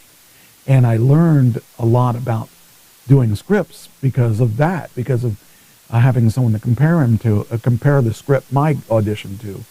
So, yeah, I found it really very, very cool that we were both doing the same scripts, but yet we did a completely different performance. And it was funny. And but it was just kind of cool. Anyway, next. Okay, this is kind of weird. Now, if you know anything about Florida, in Florida and Orlando, there's a place called Treasure Island, which is part of the Disney franchise, and it's like the adult part of a Disney World. You would go there, and they had alcohol, and they had a recording studio where you could actually record a tape of you singing some song. And I went down there and I did that, and I have a video of it somewhere here of one of the Uncle Sam Band songs, because I had my album, and they wouldn't let me do it unless I signed a release, because they had copyright songs and stuff like that. So I signed a release, and there's a video of me doing an Uncle Sam Band video, the original Uncle Sam Band video, and I was like 468 pounds, and I was dancing around, and I want to try to transfer that to MP4, but it's really cool because it's one of my memories of Disney was doing that. Anyway, that's not what I was getting at. What I was getting at is there's a thing called Treasure Island, and something happened at Treasure Island. An alligator was found on Treasure Island beach, and that's kind of a scary thing when you go to the beach and you don't think anything's going to be there, and there's a big old alligator waiting for you to, trip up and he could eat you. So I found that as a last minute thing I wanted to talk about was, oh, wait a minute. Oh, I didn't read the rest of this. Okay, I got to read this. Okay, I didn't read the whole article. I got to tell you, this is a last minute edition. When I saw that, I said, oh, this is a good one. It says here, a strange alligator has been found on Treasure Island Beach. When the officer went to tap the alligator's tail, something crazy happened. The gator didn't move because it wasn't real. It was a sand sculpture. Okay, well, that's pretty cool. The officer doing beach patrol when the alligator was seen, the officer flattened the sand so it wouldn't freak anybody out.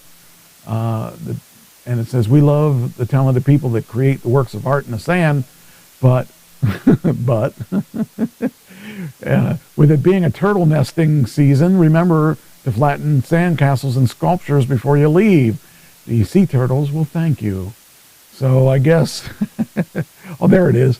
Okay, so you can see it in this picture. I don't know if I can get that picture any bigger. We'll take a look and see if we do. It wasn't a real gator. Oh, wow, that would really freak me out. That looks like a real gator, too. Holy cow. So somebody actually took the time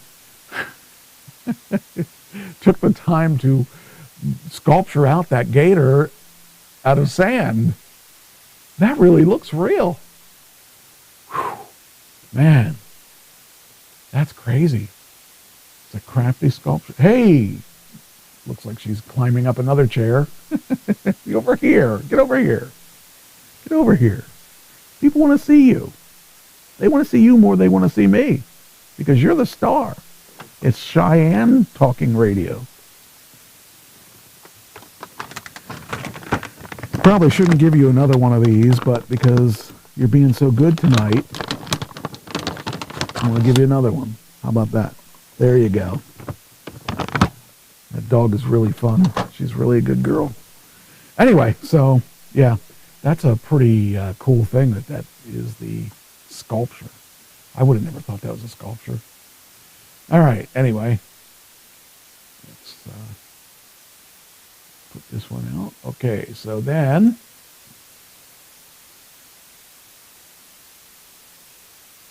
I have a really strange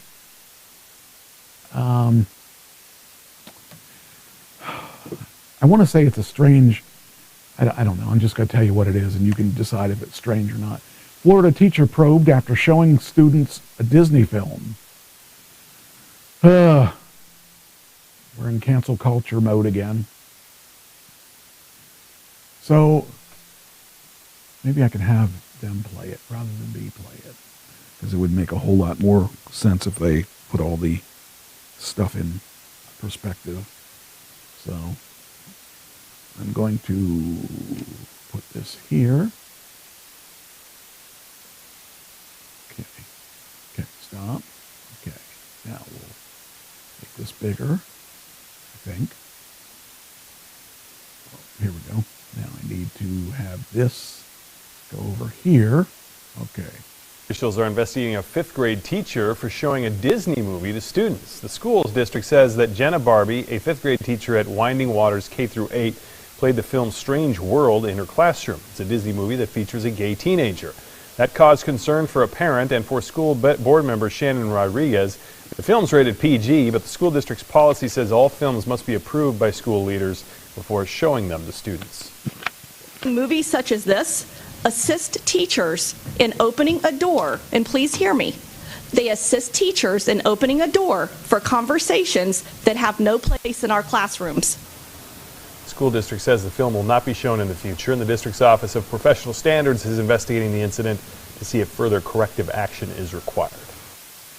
This is kind of like, I don't know, I just kind of like think that's that we're overprotecting. I mean, I realize that it's showing a gay person, but there are gay people out there, and it's not like you can avoid gay people. And it's, I just think that it's overreacting to the whole situation. And the thing is, it's no different than sending a message that the kid is having sex with a girl, or, you know, that whole thing. I wouldn't be objecting to. I guess I wouldn't have a problem with it if that was the issue, was that they were having sex. The thing about movies is that I don't think there's a place for sex in a movie that is, regardless of whether it's with a male or a female or a gay or straight, or, you know, the whole thing is, if you're trying to avoid that movie thing because they're showing sex, that's one thing. But if you're trying to avoid it because it's like being worried about one of the Teletubbies being gay. I don't think that should be even an issue, because we shouldn't be talking about sex. We should be talking about whatever the movie is about, you know. I mean, when you think about it, you would have to also eliminate the Muppets, because Kermit is supposedly having sex with, what's her name, Miss Piggy. It shouldn't matter if that, you know. I just think that the thing of it is, yeah, I know, but they aren't talking. They don't worry about things like whether or not, like they're gonna. If you watch the Muppets, you still have a relationship going on there. And I don't know. It's just an implied thing. I don't know. I think it's just being overprotective. We got to do all or none. I don't know. No? No what? You don't think it should be all or none? Miss Piggy has a crush on Kermit. And if you watch the movies, there's a point where they're dating. I don't know. So, yes, all or none equals none. I agree with that. Anyway. Oh, this is disturbing. This one here is a bit disturbing. A man and a 12-year-old arrested after a fatal shooting at a Sonic restaurant. First of all, you don't shoot at Sonic restaurants because they're really, really good. I like their food. So if you're going to go and shoot somebody, shoot them at a Wendy's restaurant or something, not a Sonic. But this one is disturbing because the one that actually did the shooting was 12 years old. Police said a 12-year-old and a 20-year-old man have been arrested on a murder warrant in the fatal shooting of a Sonic drive-in employee in Texas. Matthew Davis, 32, was shot and killed Saturday night as he fought with Angel Gomez, 20, in the parking lot of the restaurant in Keene, about 40 miles southwest of Dallas. The boy was at the restaurant with Gomez, who was causing an unspecified disturbance in the parking lot, and shot Davis several times after taking a gun from Gomez's vehicle, according to the statement. Davis was taken to the hospital where he was pronounced dead. The boy used an AR-style rifle in the shooting. Both Gomez and the boy fled the scene, but Gomez later returned and was arrested on a murder warrant, and the boy, whose name has not been released, was found and arrested in a nearby town of Rio Vista. Courts do not indicate that formal charges have been filed. They should be filed. The shooting comes in the wake of 2 mass shootings that have focused attention on guns in Texas. The idea that a 12-year-old, man, when I was 12, I'm trying to think, what did I do? I probably played with my G.I. Joes, and I didn't have a gun. I mean, I guess kids have guns at that age, but not AR-style guns. They shouldn't. I mean, I would have, well, I didn't have any kind of guns till I was in my 30s. I think it was in my 30s. Yeah, because Bowski and I owned a payphone, and I needed a gun to make sure I wasn't robbed. So, yeah, that's kind of weird to think of a 12-year-old. I mean, I guess kids are mentally different than I was when I was 12, but shooting a guy with an AR-15, I mean, if somebody's fighting, I mean, this kid didn't even shoot him just once. He apparently shot him a couple times. How many times did it say it shot him? Says, the boy was at the road. Okay, let's see. Used an AR, okay, it doesn't say how many times. But still, I just, oh, man. I mean, when I was that age, I probably played chess and irritated people because I was starting to get good at that. I guess I could have been shot for it. Oh, that's just disturbing. Oh, man. 12-year-old kid. I don't know. I just don't know what people were thinking. Let's see what we got now. This is interesting. So Microsoft's in the news. So they've approved the purchase of Activision by Microsoft. And it's $69 billion. $69 billion to buy Activision. I remember when Activision had like these cheap games that that were playing on my my Apple 2GS, and I think Lode Runner was one of those games that I played on that, and they had a lot of cool games, but man, I never really imagined that being. Here you go. Here's your spirit animal. There you go. That should have been the picture of the day. That's a pretty neat picture.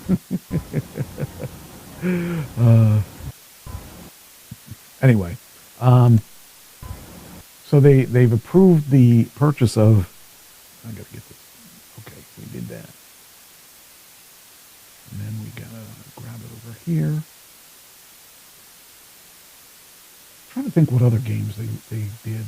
Lode Runner, I think, was one of them, though. I'm trying to think. They had some pretty big games. I think back in they had that Atari game where you were running through the jungle. Can't remember the name of it, but that was anyway. European Union regulators on Monday approved Microsoft's $69 billion bid to acquire the video gaming firm Activision Blizzard. Oh, and that's also part of Blizzard. Well, Blizzard owns World of Warcraft, I think. So that's a big game. That's a huge game.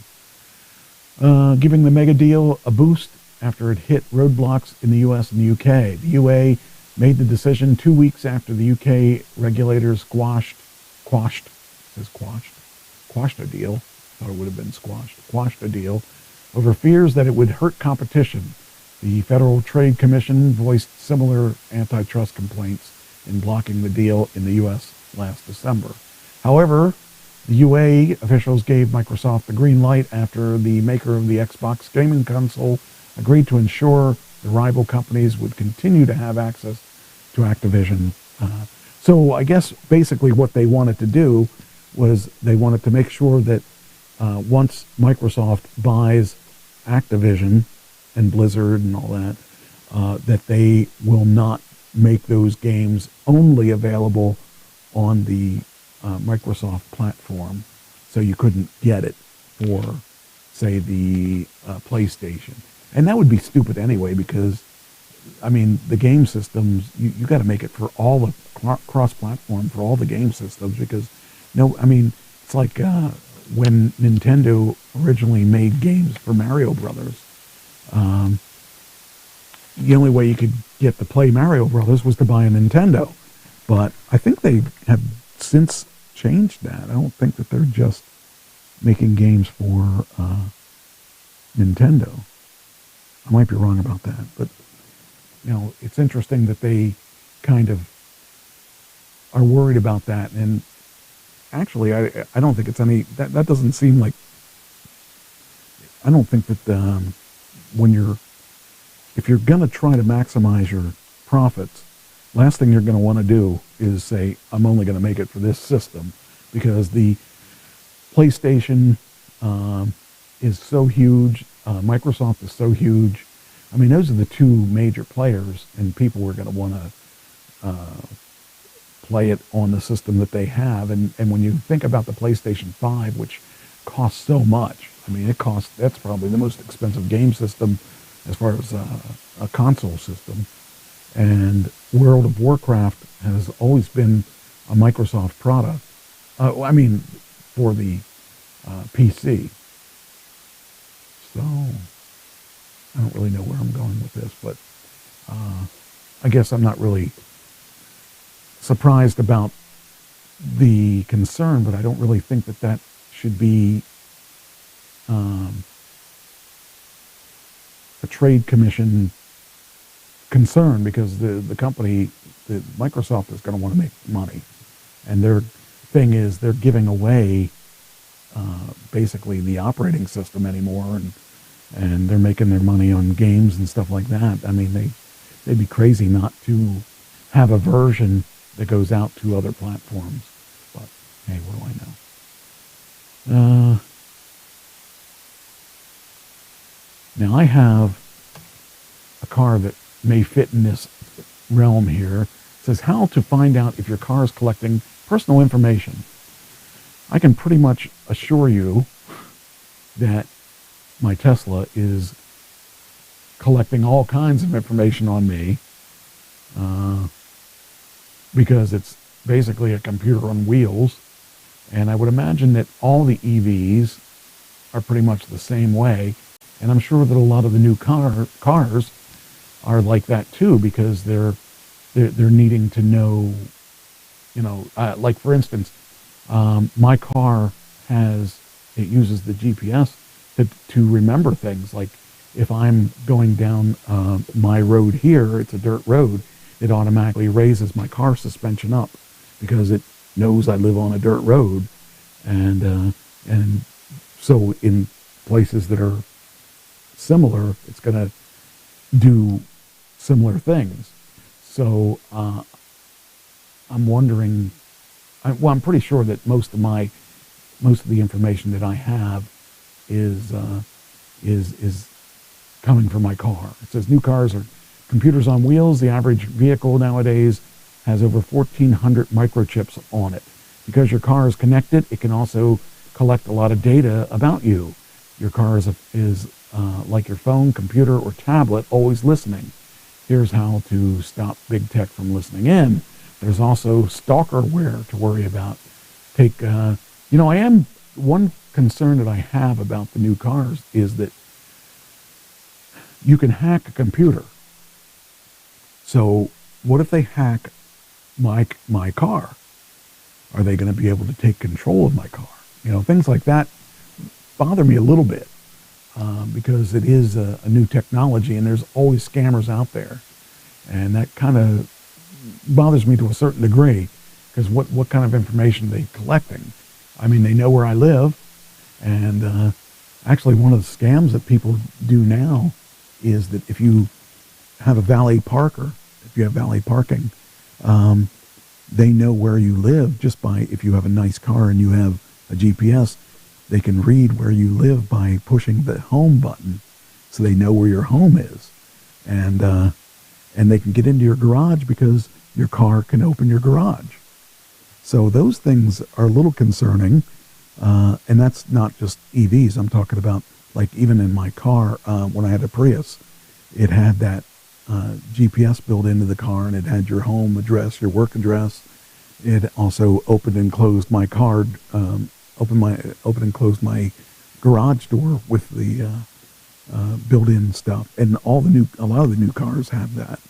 A lot of the new cars have information like that to make it easier, because when you're driving up to your garage, it'll automatically open your car and you don't have to touch anything. So, yeah, that kind of technology's there.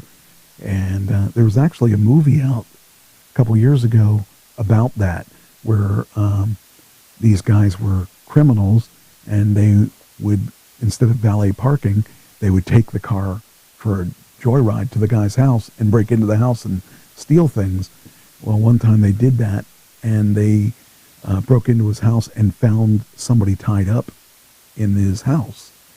And they didn't know what they should do, because if they report it, well, how would they know without breaking and entering? And, you know, all kinds of weird things like that. But it was really cool. It was a cool it was an idea that was really cool. So, anyway, so the vehicle privacy report is made by a company called Privacy for Cars. If your car is connected, they can be dangerous. There can be dangerous spy apps collecting data about you. If your car is connected, there could the company deletes synced personal data from used cars before they're resold.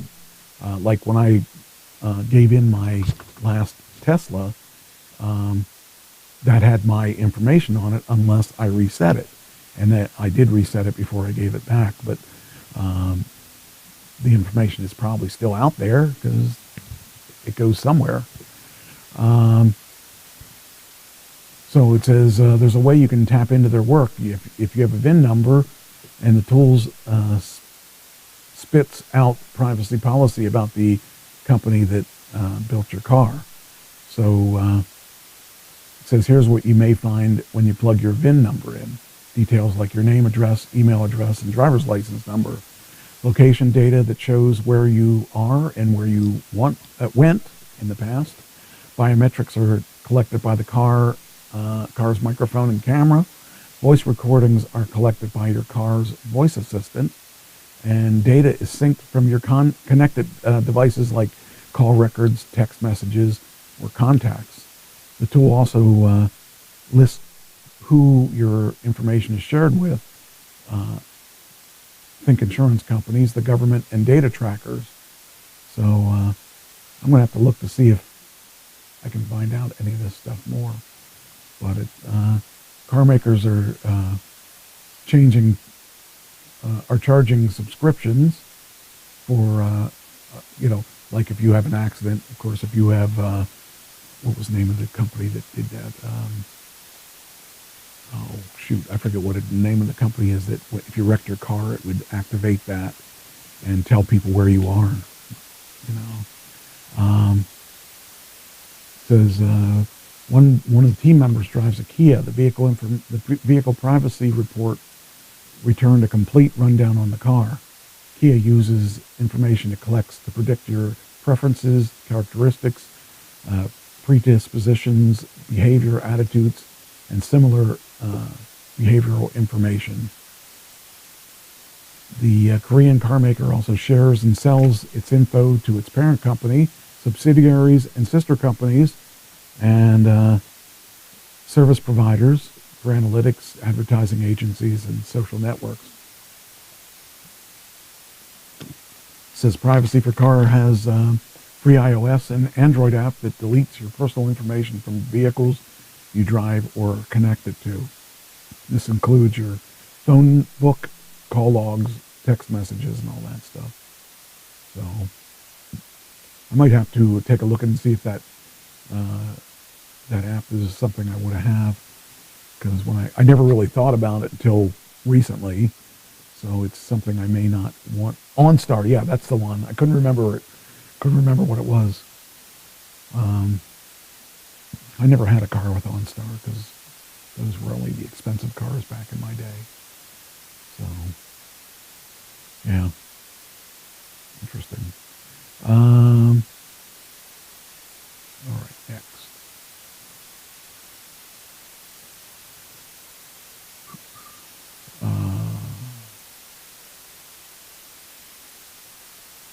Oh, yeah.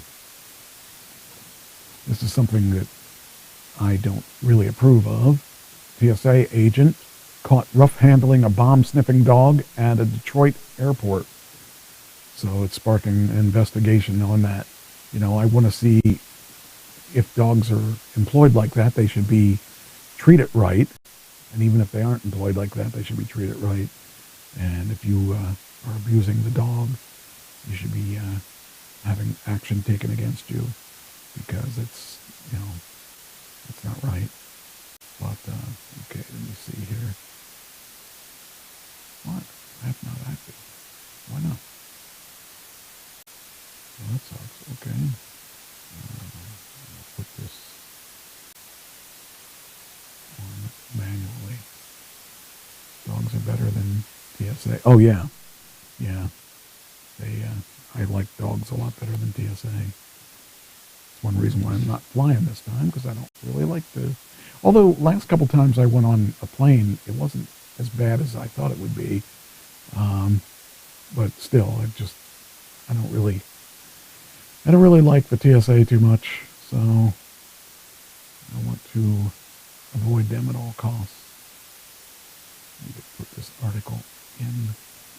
Come on, let's go. Come on, you're hardwired. You should be better. Okay. There we go. All right, now. All right, it says here, a federal agent's conduct is under investigation after a video of his aggressive handling of a bomb-sniffing dog at Detroit Metro Airport circulated on social media Sunday. In the video, originally shared on Reddit, but no longer available on that platform, the Transportation Security Administration agent appears to be training the dog in airport's McNamara Airport terminal. The agent is seen roughly pulling at the dog's leash, at times yanking hard enough that the dog's front paws are lifted off the floor. The video was shared with local TSA leadership, and the employee in question has been removed from his duties until investigation is complete. According to the statement from the agency, the dog was sent to a veterinarian for a wellness exam and was found in good health. Well, that's really nice, but he was still abused. The the behavior displayed by this handler was unacceptable and not within the high standard we hold our officers to. Well, I don't know if there's high standards when it's TSA. TSA is just a pain in the butt. I can't stand them because they, lately things have been real easy to get on planes with me, but I've seen situations and I've been in situations where they just gotta pat you down. I can't stand that. I think they just like touching people. I think that's one of the requirements. You have to be wanting to touch people. Actually, I went to a federal building recently, and I was lucky. I took everything out of my pocket and put in there, except I forgot this stupid belt that I wear, and it has a lot of metal on it. And I went through and I buzzed, and I thought, what in the world? I always forget about the belt, and I always have to, I took the belt off and they re-scanned me, but I really should remember to do that so that I don't have to worry about being touched by a TSA agent. Well, I guess they're not TSAs when they're at a federal building, but that's beside the point. Anyway, yeah, I hate seeing people abuse dogs. That just irritates me. I mean, that's not dog abuse there. I just want you to know that's not dog abuse. She had eaten those afterwards, so she got... Some people like to play with their food. So, anyway, next we got... Oh, this is a funny one. I really like this one. This is good. Video shows passengers vote to kick a woman off off a flight. This is awesome. So apparently this woman was not, was being a bit of a pain, and people didn't really appreciate her. So they voted to have her kicked off the plane, and she actually had to leave the plane. And there were agents there and all that, so I don't know what she did. I don't know how she irritated so many people, but she really did irritate a lot of people, and you got to be pretty bad if you're irritating everyone on the flight. But I got the video here of her being evicted. I think it's here somewhere. Let me see. Where's it at? Come on. Come on. Got to do it. I believe it's here. Okay. this is going to be it. Yeah, there we go. So 50 people here that would like her removed from the flight. If you want her removed from the flight, please raise your hand. Yeah. I'm not even kidding. If you can hear me, raise your hand if you want her removed from the flight. I'm not even kidding. I got 40 hands up. Sir, sir, I want her off the plane. I don't care. I'm trying. So apparently she had irritated a lot of people, and some of these people came back and said, we just want you off this flight. And they actually escorted her off the flight. So it was kind of funny. You really irritated a lot of people. That's good. But it's good that they actually did take her off a flight and didn't leave her there, so that everybody could be angry at her the whole time. So, yeah, that's good. I don't know why the volume went away, because it actually had. I thought when I heard it, it was there was a couple guys that said, I want you off this flight, and you're being a jerk and all that stuff. But I just think it was funny. Passenger goes on to say, I'm not even kidding. If you can hear me, raise your hand if you want her removed from the flight. And 40 hands went up, and a lot of people were really, this is interesting. Priscilla Presley and Riley Cohen, whatever,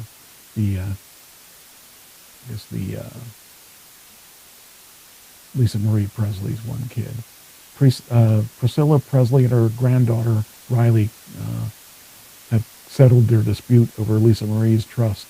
The pair reached an agreement in Los Angeles courthouse Tuesday, and it says reached a settlement. Families are happy. Everyone's happy. So Riley would not have agreed to the settlement if she was not happy with it. So that's interesting, because I guess, if I remember correctly, she was given all the money or everything that Lisa Marie had. So I guess she agreed to split it with everybody. I mean, how much money is too much? Although some people can spend everything you give them. So I just happened to see that in here. And I'm glad that everyone's reached a settlement. They're all living off of Elvis. All right. What's that? What is this? I don't even know what that is. Okay. Next. Oh, yeah, so here's a new scam. Oh, first off, since I'm going to talk about scams, I'll talk about one that somebody tried to do on me. And, of course, I'm all about scams. I like to see people that are idiots and scams. This person contacted me and said, do you have a second account? I said, no. Now, there are tons of Mike Trashes, but there's only one Classy Mike Trash. And this person said that there's someone impersonating me. So I went and I looked at all the Mike Trashes, and I was the only Mike Trash, the only Classy Mike Trash, and I was the only one using my pictures, because she said that they were using my pictures too. So I thought, oh, I'll get them shut down. So I just thought I'd look to see who it was. There was none. So I said, can you give me the link? And she said, no, I don't know how to do that. And that put up the first red flag. And I said, okay. So I just kind of let it go. And she goes, I know how to report them. I said, okay. And I just let it go. I didn't say anything. She goes, there's an email coming to you. You need to give me a code. I thought, what? Okay. So an email came through, and it was the code that, like, if you ever lost your password, this is what you do. You have to send them an email, and they send you a code that you have to put in the system so you can change your password to something else. And I know that. And so I said, what are you talking about? So she sent me, I got it twice. I got this code. And she goes, just give me the code and I'll put it in for you, and then you can, they'll delete the person's account. And if you ever get the code says that this is to get into your account. It has nothing to do, because she said I was hacked, and I knew I wasn't hacked because I keep track of what's going on. And usually when there's another account, it's not a hack, it's a clone. They take your stuff and they take your pictures and they set it up so it looks like your account, and everybody tries to, everyone thinks that it's you because it has your pictures and stuff. But it's not, that's not a hack. That's not someone didn't hack your account, because your account is still in full. And so when I got that, I said, "You're funny." And she goes, "What do you mean you're funny?" I said, "I know what this code is for. I'm not giving you the code." And she goes, "What do you mean?" I said, "You're trying to scam me." So she goes, No, I wouldn't scam you." Yeah, okay. Anyway, fortunately, if someone tries to do that, make sure that there is, if someone says someone's impersonating you, there is a way you can report them, and it's under privacy. In the chat feature, when you're chatting with someone, you can hit the privacy button, and you can say this person's in trying to scam me, this person's doing this, whatever it is, and then it'll be investigated. But do not give them that code, because they will break into your account and steal your account. So do not ever do that. So just to be upfront, there is a difference between someone that hacks your account and clones your account. So anyway, where was I going with that? Yeah, okay, so there's a new scam. This is a scam about parking tickets. Coral Police warn drivers about parking ticket scam. Man, they get you all levels. I mean, man, they just are constantly coming up with new ways to try to make you pay them, so that and they make it actually look pretty real. So you're getting a parking ticket, but it's orange. It's not like a regular parking ticket. And they are making you pay for a parking ticket, but it's not to the parking company. So what they do, look, this is another one that is actually giving us. A claim denied or underpaid stop. by your insurance People company can can't be stand you. devastating. At certain Can be devastating because they're going to make us watch this commercial. And this is over now. And here's the, wait a minute, almost there. I've gotten before, I would believe it. If you get this parking ticket on your windshield in Cape Coral, do not pay the fine. Cape Coral police say this is the newest scheme to steal your money. This one was found on Cape Harbor Drive. NBC2's Mercedes Martinez is uncovering how you can spot the fake. People have been putting them out and just asking for money.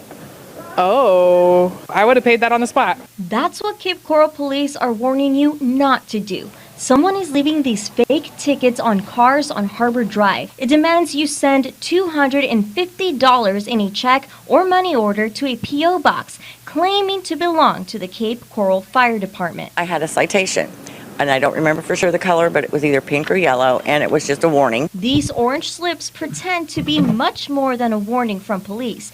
It accuses the driver of parking in a fire lane, but Cape Coral police told me they don't even give out parking citations. It looks like one I've gotten before, I would believe it. Cape Coral Police and Fire also want to make it clear they will never ask you to send checks or money orders to their station. Too many scams going around. I would figure I'd get something in the mail probably if it was real. Cape Coral Police say they do give out ordinance violations, and it looks like this.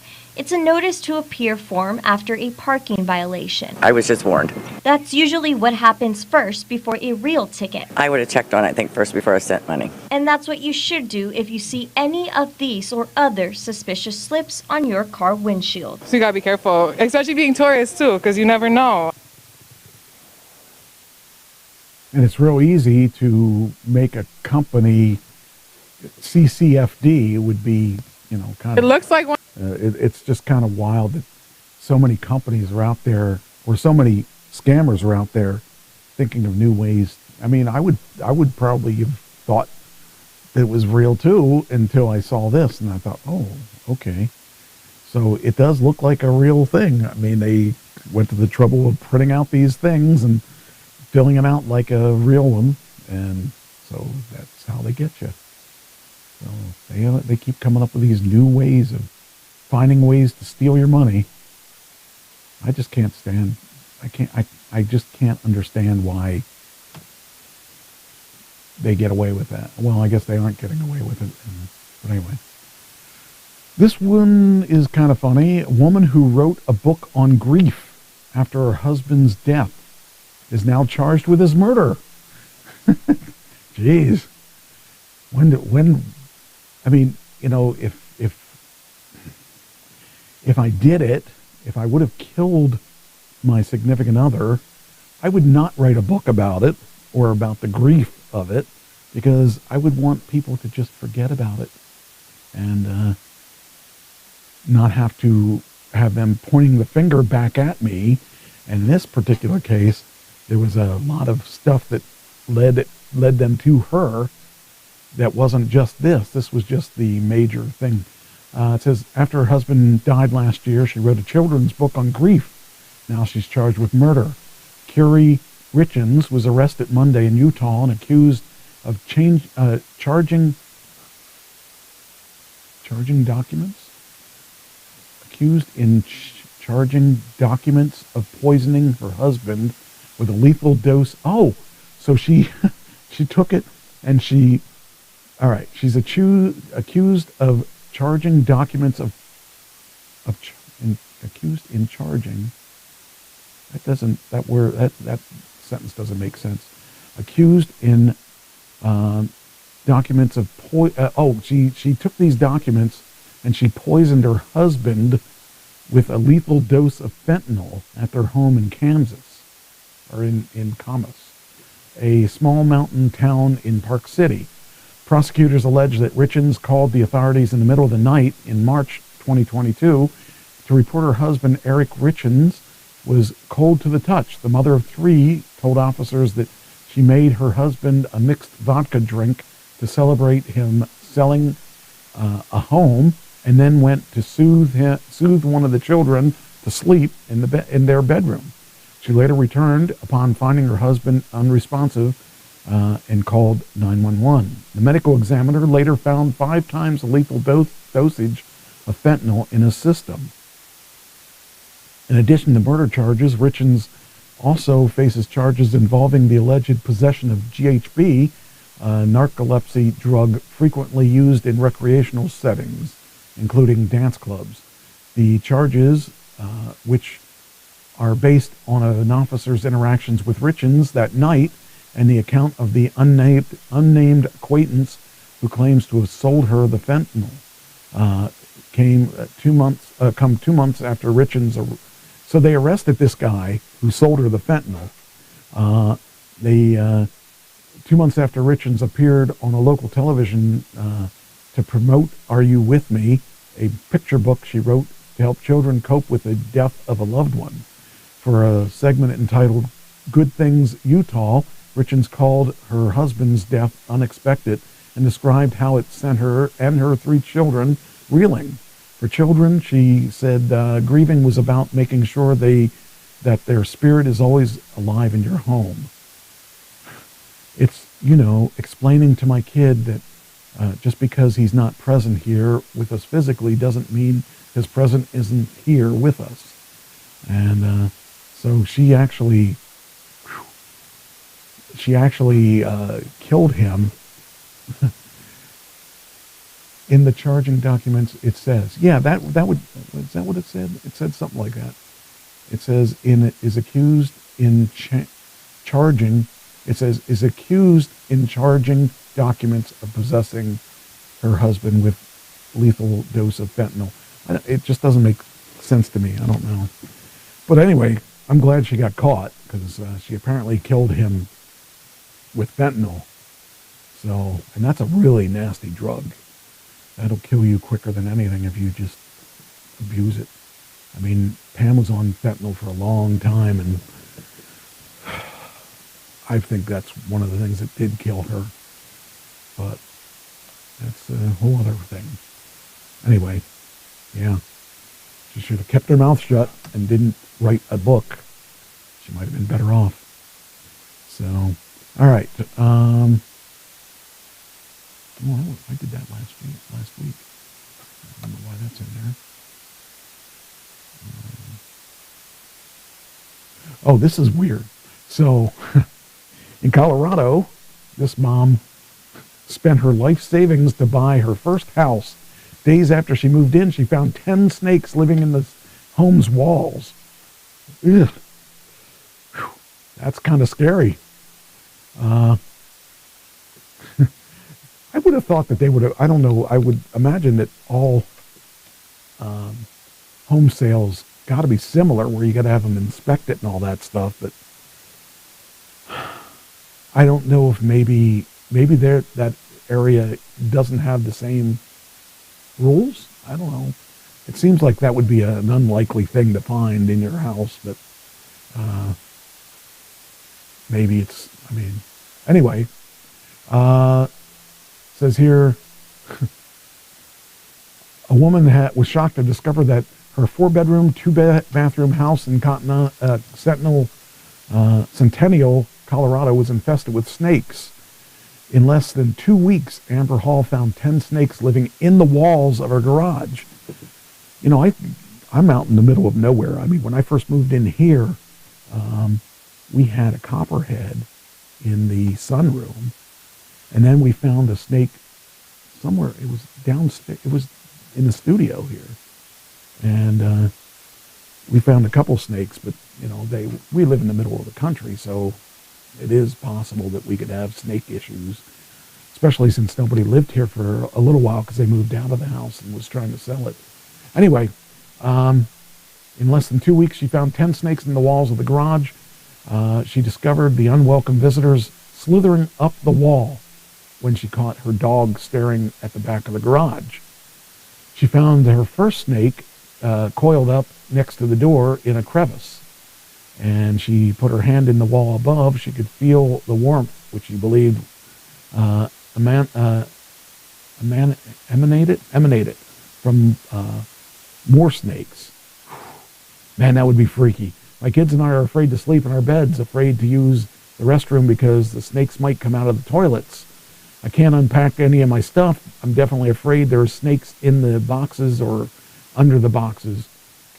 The 42-year-old mom said that since she spent $1,000 to hire a snake wrangler to humanely remove the snakes from her house, based on the size of the snakes, some may have been living in the house for at least 2 years.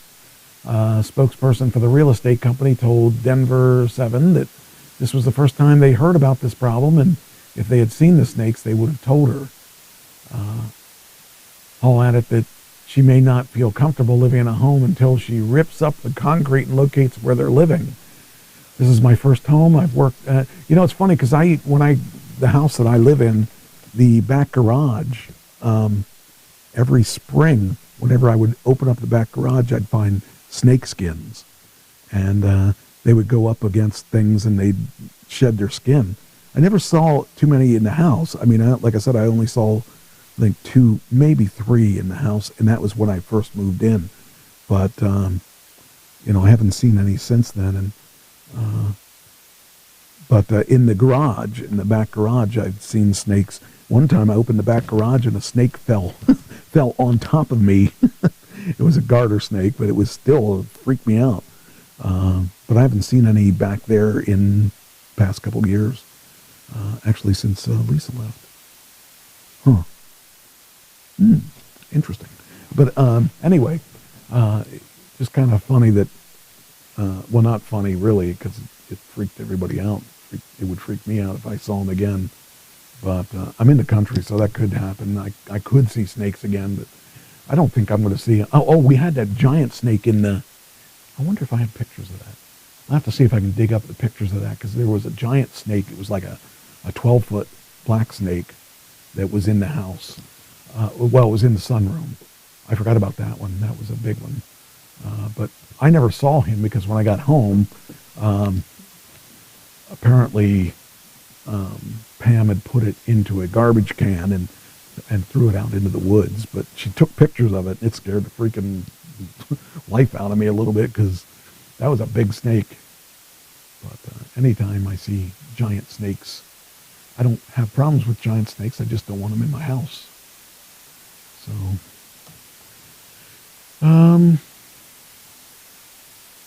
oh, this is weird. This is from last week. I didn't get to it. An Indiana pizza owner says he's facing thousands of dollars of fines for letting a homeless man keep his tent behind 2 dumpsters behind a restaurant. I don't understand why that would be an issue. I mean, there's people that don't have a place to live. And if he's letting the guy live there, that should have nothing to do with his business. I mean, the guy, the people that live in situations like that, they just need a place to pitch their tent.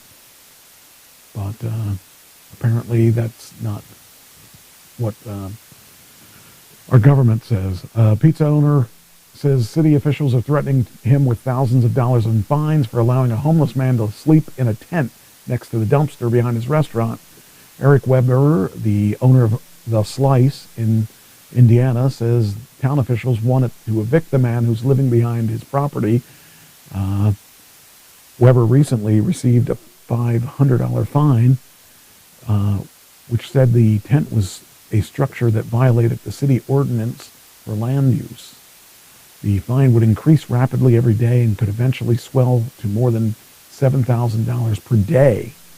Weber told the outlet that he let the man keep his tent there because he thought it was the right thing to do.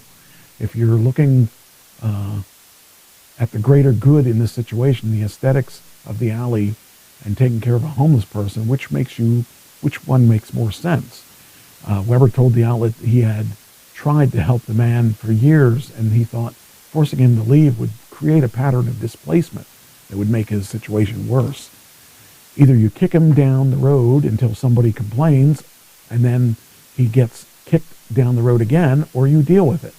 If you give him food and water and basic shelter situation, it seems to me it would be done in an economical fashion that makes sense, and I definitely think the city could do it. The Planning Commission did not immediately respond to the request for comment.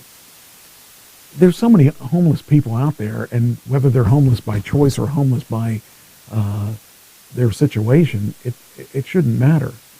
He's not hurting anyone. Why does the government get involved? They shouldn't. That's the thing.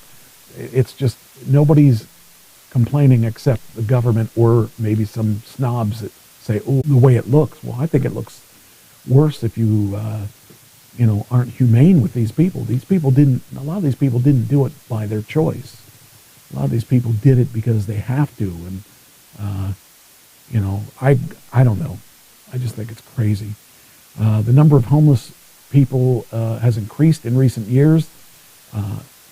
More than 500,000 people have experienced homelessness in the United States in 2022. That's just unbelievable. That's a lot of people. So I don't know. I just think it's sad. But people just put their nose where it doesn't belong because it might be cleaner if they didn't live there or whatever. Protests about the treatment of homeless in New York City broke out last week after the killing of Jordan Neely. A black man was killed by a passenger on a subway. Neely was on the city's top 50 list for homeless people in need of urgent help when he died. Homelessness is particularly stark in cities like San Francisco and Portland, where homeless people have built large encampments on public property, sparking a debate as to whether to dismantle the encampments and relocate the people who live in them. Lawmakers in Oregon last month introduced a bill that would allow unhoused people to sue if someone forces them to leave the encampment. I just don't get it. I just really don't get it. I think that people need to learn to not be haters on people's bad luck or, whatever. It just seems wrong on every level. But, all right, let's see.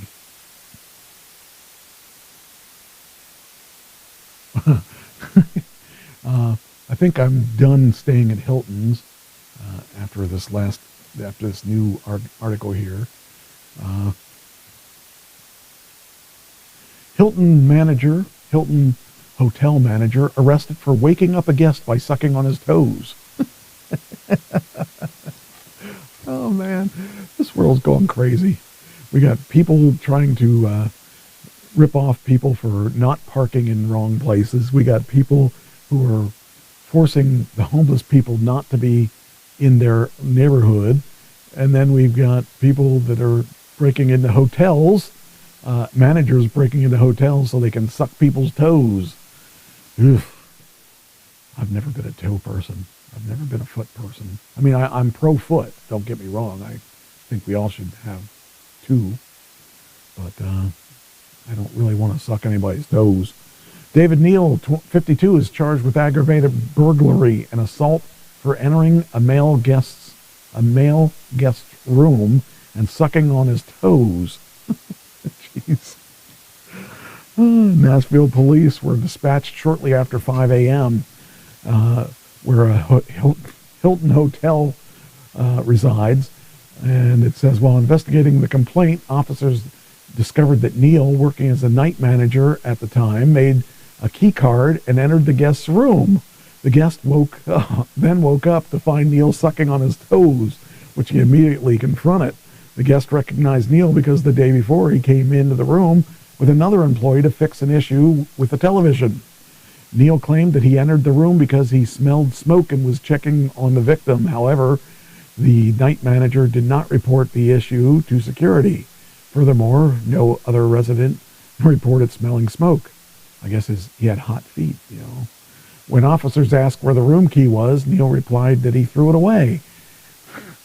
The key was never recovered. Nashville Police Central Precinct detectives led the investigation and issued warrants against Neal. He was arrested in his Tennessee residence. He's currently in jail to be released on $27,000 bond. Woohoo! Wow. I'll never understand what people get. Why would you break into a hotel room to suck on? You can't think that the guy would say, "Oh, he's sucking on my toes. I'm going to go back to sleep." Whew, I just don't know. I don't get it. I think if I woke up and found somebody sucking on my toes, there'd be an issue there. So, I don't know. Even if it was a girl, I couldn't. I don't get the whole toe thing. I know there's lots of people that are into the toe thing, but I'll just be happy with dog cookies on my dog's face. All right, disabled veteran. Oh, yeah. Yeah, this shows the thoughts of people today. Disabled veteran umpire punched by an athlete's father during a baseball game. I realize that people get crazy over their kids and sports and all that stuff. But is it worth going to jail for? I mean, I would think that they don't really want to go to jail. I mean, it's a game. It's a stupid baseball game. Why would you want to go to jail over a baseball game? I don't get it. A father knocked out a 63-year-old disabled veteran umpire at a high school baseball game in Florida after his son and the umpire exchanged words. That's just insane. I don't know. I mean, I realize people get crazy over stuff like that, but it just doesn't make sense to me. I would think, I guess I just have too much sense. I don't want to go to jail. And that's always been a thought of mine is, let's try not to go to jail. You know, I know everybody has to go there sometime, I guess, but I'm really not interested in going to jail. All right. And by the way, that's all the article was. The article is, a father knocked out a 63-year-old disabled veteran umpire at a high school baseball game in Florida after his son and the umpire exchanged words. That's it. That's what it was. That's the whole article was just that. That's not even an article. That's a couple sentences. Oh, man. Okay. Go. Come on. There we go.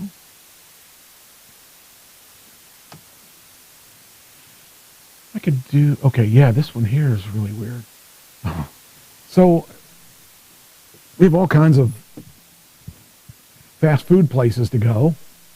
Where's the best place to go if you're going to go and find a frozen guy in a freezer? Well, let me tell you. Arby's. We got the meat. Arby's. New Iberia police give update on Arby's employee found in a freezer as a controversial job posting goes viral. Oh, man. That's crazy. And you know, I couldn't make up things this bizarre. I mean, as much as I would try. I mean, Arby's... I like Arby's food. I just have a problem with them keeping dead bodies in the freezer. It's kind of like that ship a couple weeks ago. They couldn't put the guy in the morgue at the ship because the morgue freezer was broken. So let's just put him in the freezer part for the food. You know, nobody will notice. Oh, boy. Anyway, New Iberia police have given an update on their investigation of the death of a female Arby's employee who was found in the restaurant walk-in freezer. On Thursday evening, 6:30, police received a report of a deceased person in the freezer. And she's still dead. It says, initially, police described the death as suspicious, but in an update, investigators determined that there's no foul play in the death of the female Arby employee, who was not identified at this time. There's been much speculation and plenty of theories surrounding the shocking death of the employee who was found in the walk-in freezer. Arby's released a statement saying that they were aware of the unfortunate incident and cooperating with police, but would not be making any further comment. So they can still keep using the saying, "We got the meat in the freezer." So, a couple weeks ago, I think we did a story on a mom who stabbed a cheerleader. A teen stabbed a cheerleader, but the mom hid the evidence. That's what it was. So a Florida mom whose teen stabbed a cheerleader 114 times, sentenced for evidence tampering after washing blood off his jeans. I mean, what would you do if your kid killed someone? And, I mean, you can't cover something up like that.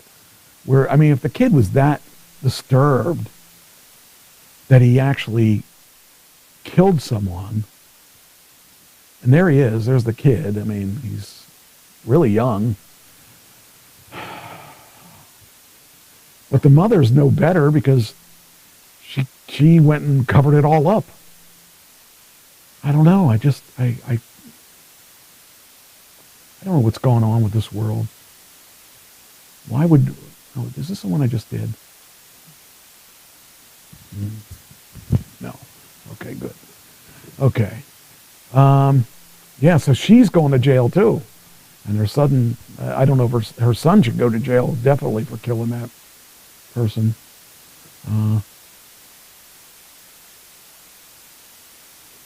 see here. Here we go. A Florida woman whose teen was sentenced to life in prison for stabbing a cheerleader 114 times, pleaded no contest to a charge of evidence tampering. Crystal Smith, 37, was sentenced to 30 days in jail and 5 years of probation. That's really not bad. She's actually getting off easy with that. For a third-degree felony, and was captured on a home security camera washing the blood out of Aiden's jeans after the May 9th killing of Tristan Bailey. 13 years old. Jeez. You know, the smarter thing would have been to bag them clothes up and burn the jeans. I mean, you know, at that point they couldn't figure it out, but I'm not going to tell anybody that because that's what they'll do next time. When the defendant did not, what the defendant did was not protecting her child. She was assisting him in avoiding responsibility for the extraordinary, vicious, and merciless crime. Smith did not address the court during the hearing, but her lawyer said that Smith didn't know why her son's jeans were bloody when she washed them. She was frantic, a frantic mother trying to determine what was going on with her son, and added that she learned that her son had done what he had done. In a tearful victim impact statement during the hearing, Tristan's mother said the choices Smith made on her Mother's Day 2021 will haunt me for the rest of my life. Jeez. I've tried to put myself in your shoes on that fateful day 1,000 times, but I can't, she said. Fucci, who was 14 when he was arrested shortly after the killing, was sentenced in March after pleading. You know, the thing is, him going to jail at 14, chances are he's going to get out when he hits 18. He's not going to really have a life sentence because they don't really do that. That's a shame. That kid, that poor girl, 114 times stabbed. I really am just amazed that people at their worst can be so bad. This is a funny one, a good one. A Michigan boy thwarts sister's kidnapping with a slingshot. Now you're talking. You know, don't have to worry about having an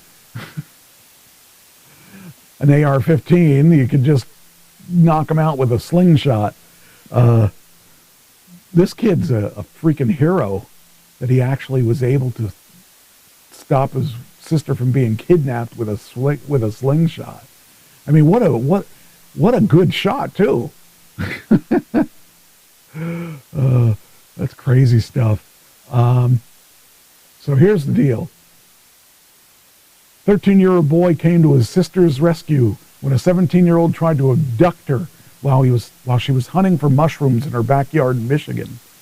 The older teenager allegedly leapt out from nearby woods, put his grips on the girl, and held her mouth shut as her brother watched the struggle ensue. He whipped out a slingshot to shoot his attempted kidnapper in the head and chest, and the 17-year-old fled before authorities found him at a local gas station. Cops confirmed the alleged attacker suffered obvious signs of injury from the slingshot strikes. The teen, who authorities say confessed he planned on severely beating the victim, he has been charged with as an adult with enticement of a child and attempted kidnapping, attempted assault to do bodily harm, less than murder, and assault and battery. He's being held on $150,000 bond, with the next court appearance scheduled for May 17th. What a winner. I mean, that kid, he freaking saved his sister from being kidnapped. That's crazy. Oh, man. I saw that and I started like, what is going on here? Oh. What's this? Okay, I'm just checking to see if there's anything good in this here. Okay. So that was that. Okay, take that and take that. Okay, then we got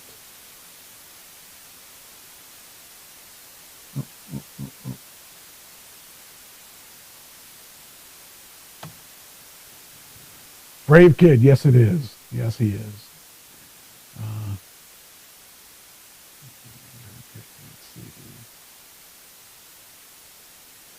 Man convicted in movie theater stabbing loses his latest appeal. Well, yeah, you should if you stab somebody in the theater, unless it was a really bad movie. I wonder if it was a slasher movie. Since we have so many people here.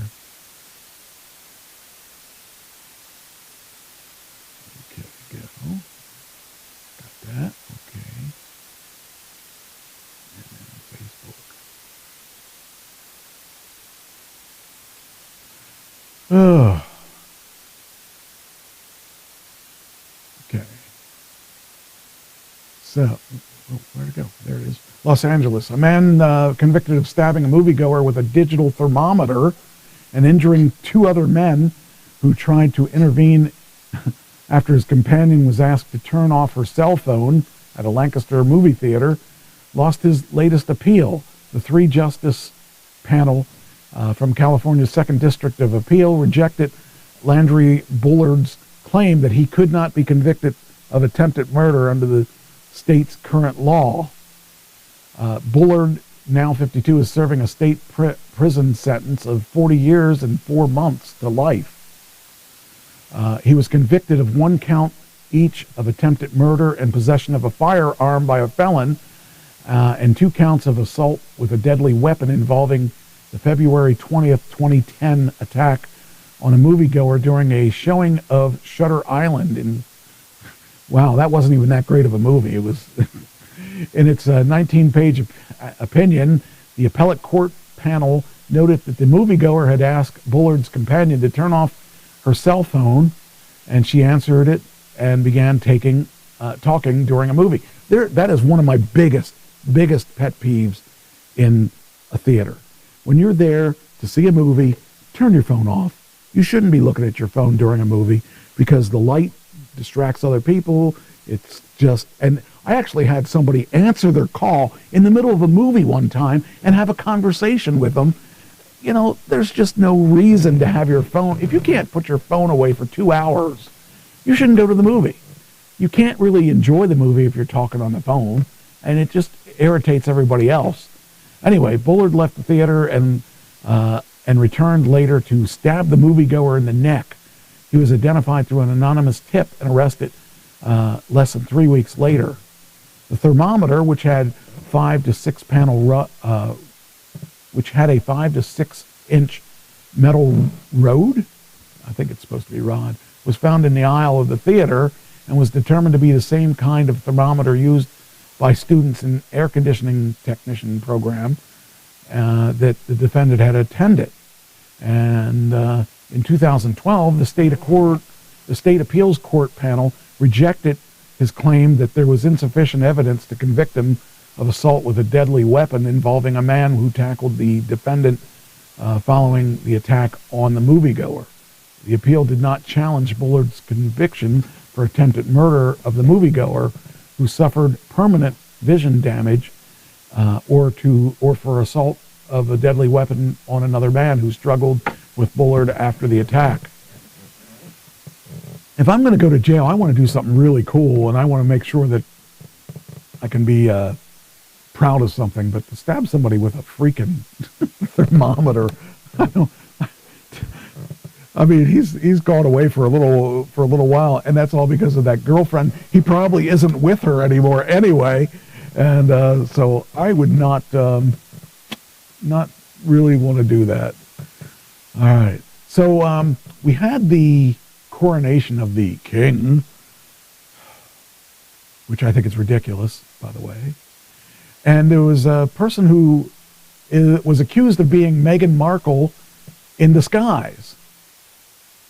And according to this article here, it was not Meghan Markle. Wait a minute. This is the right article, right?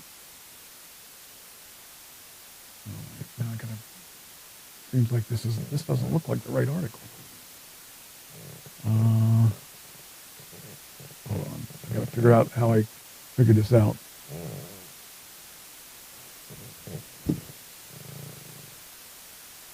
Let's see. It was somebody's picture. Where?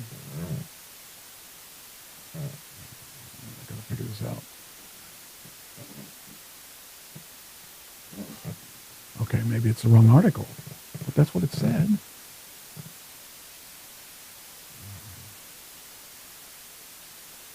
Shoot, where's that picture? Okay, I may have just wasted our time on that. Oh, that's Meghan Markle there. Where is it? Shoot. Oh, maybe that's it. Oh, here it is. Here it is. Wait a minute. I know where it is now.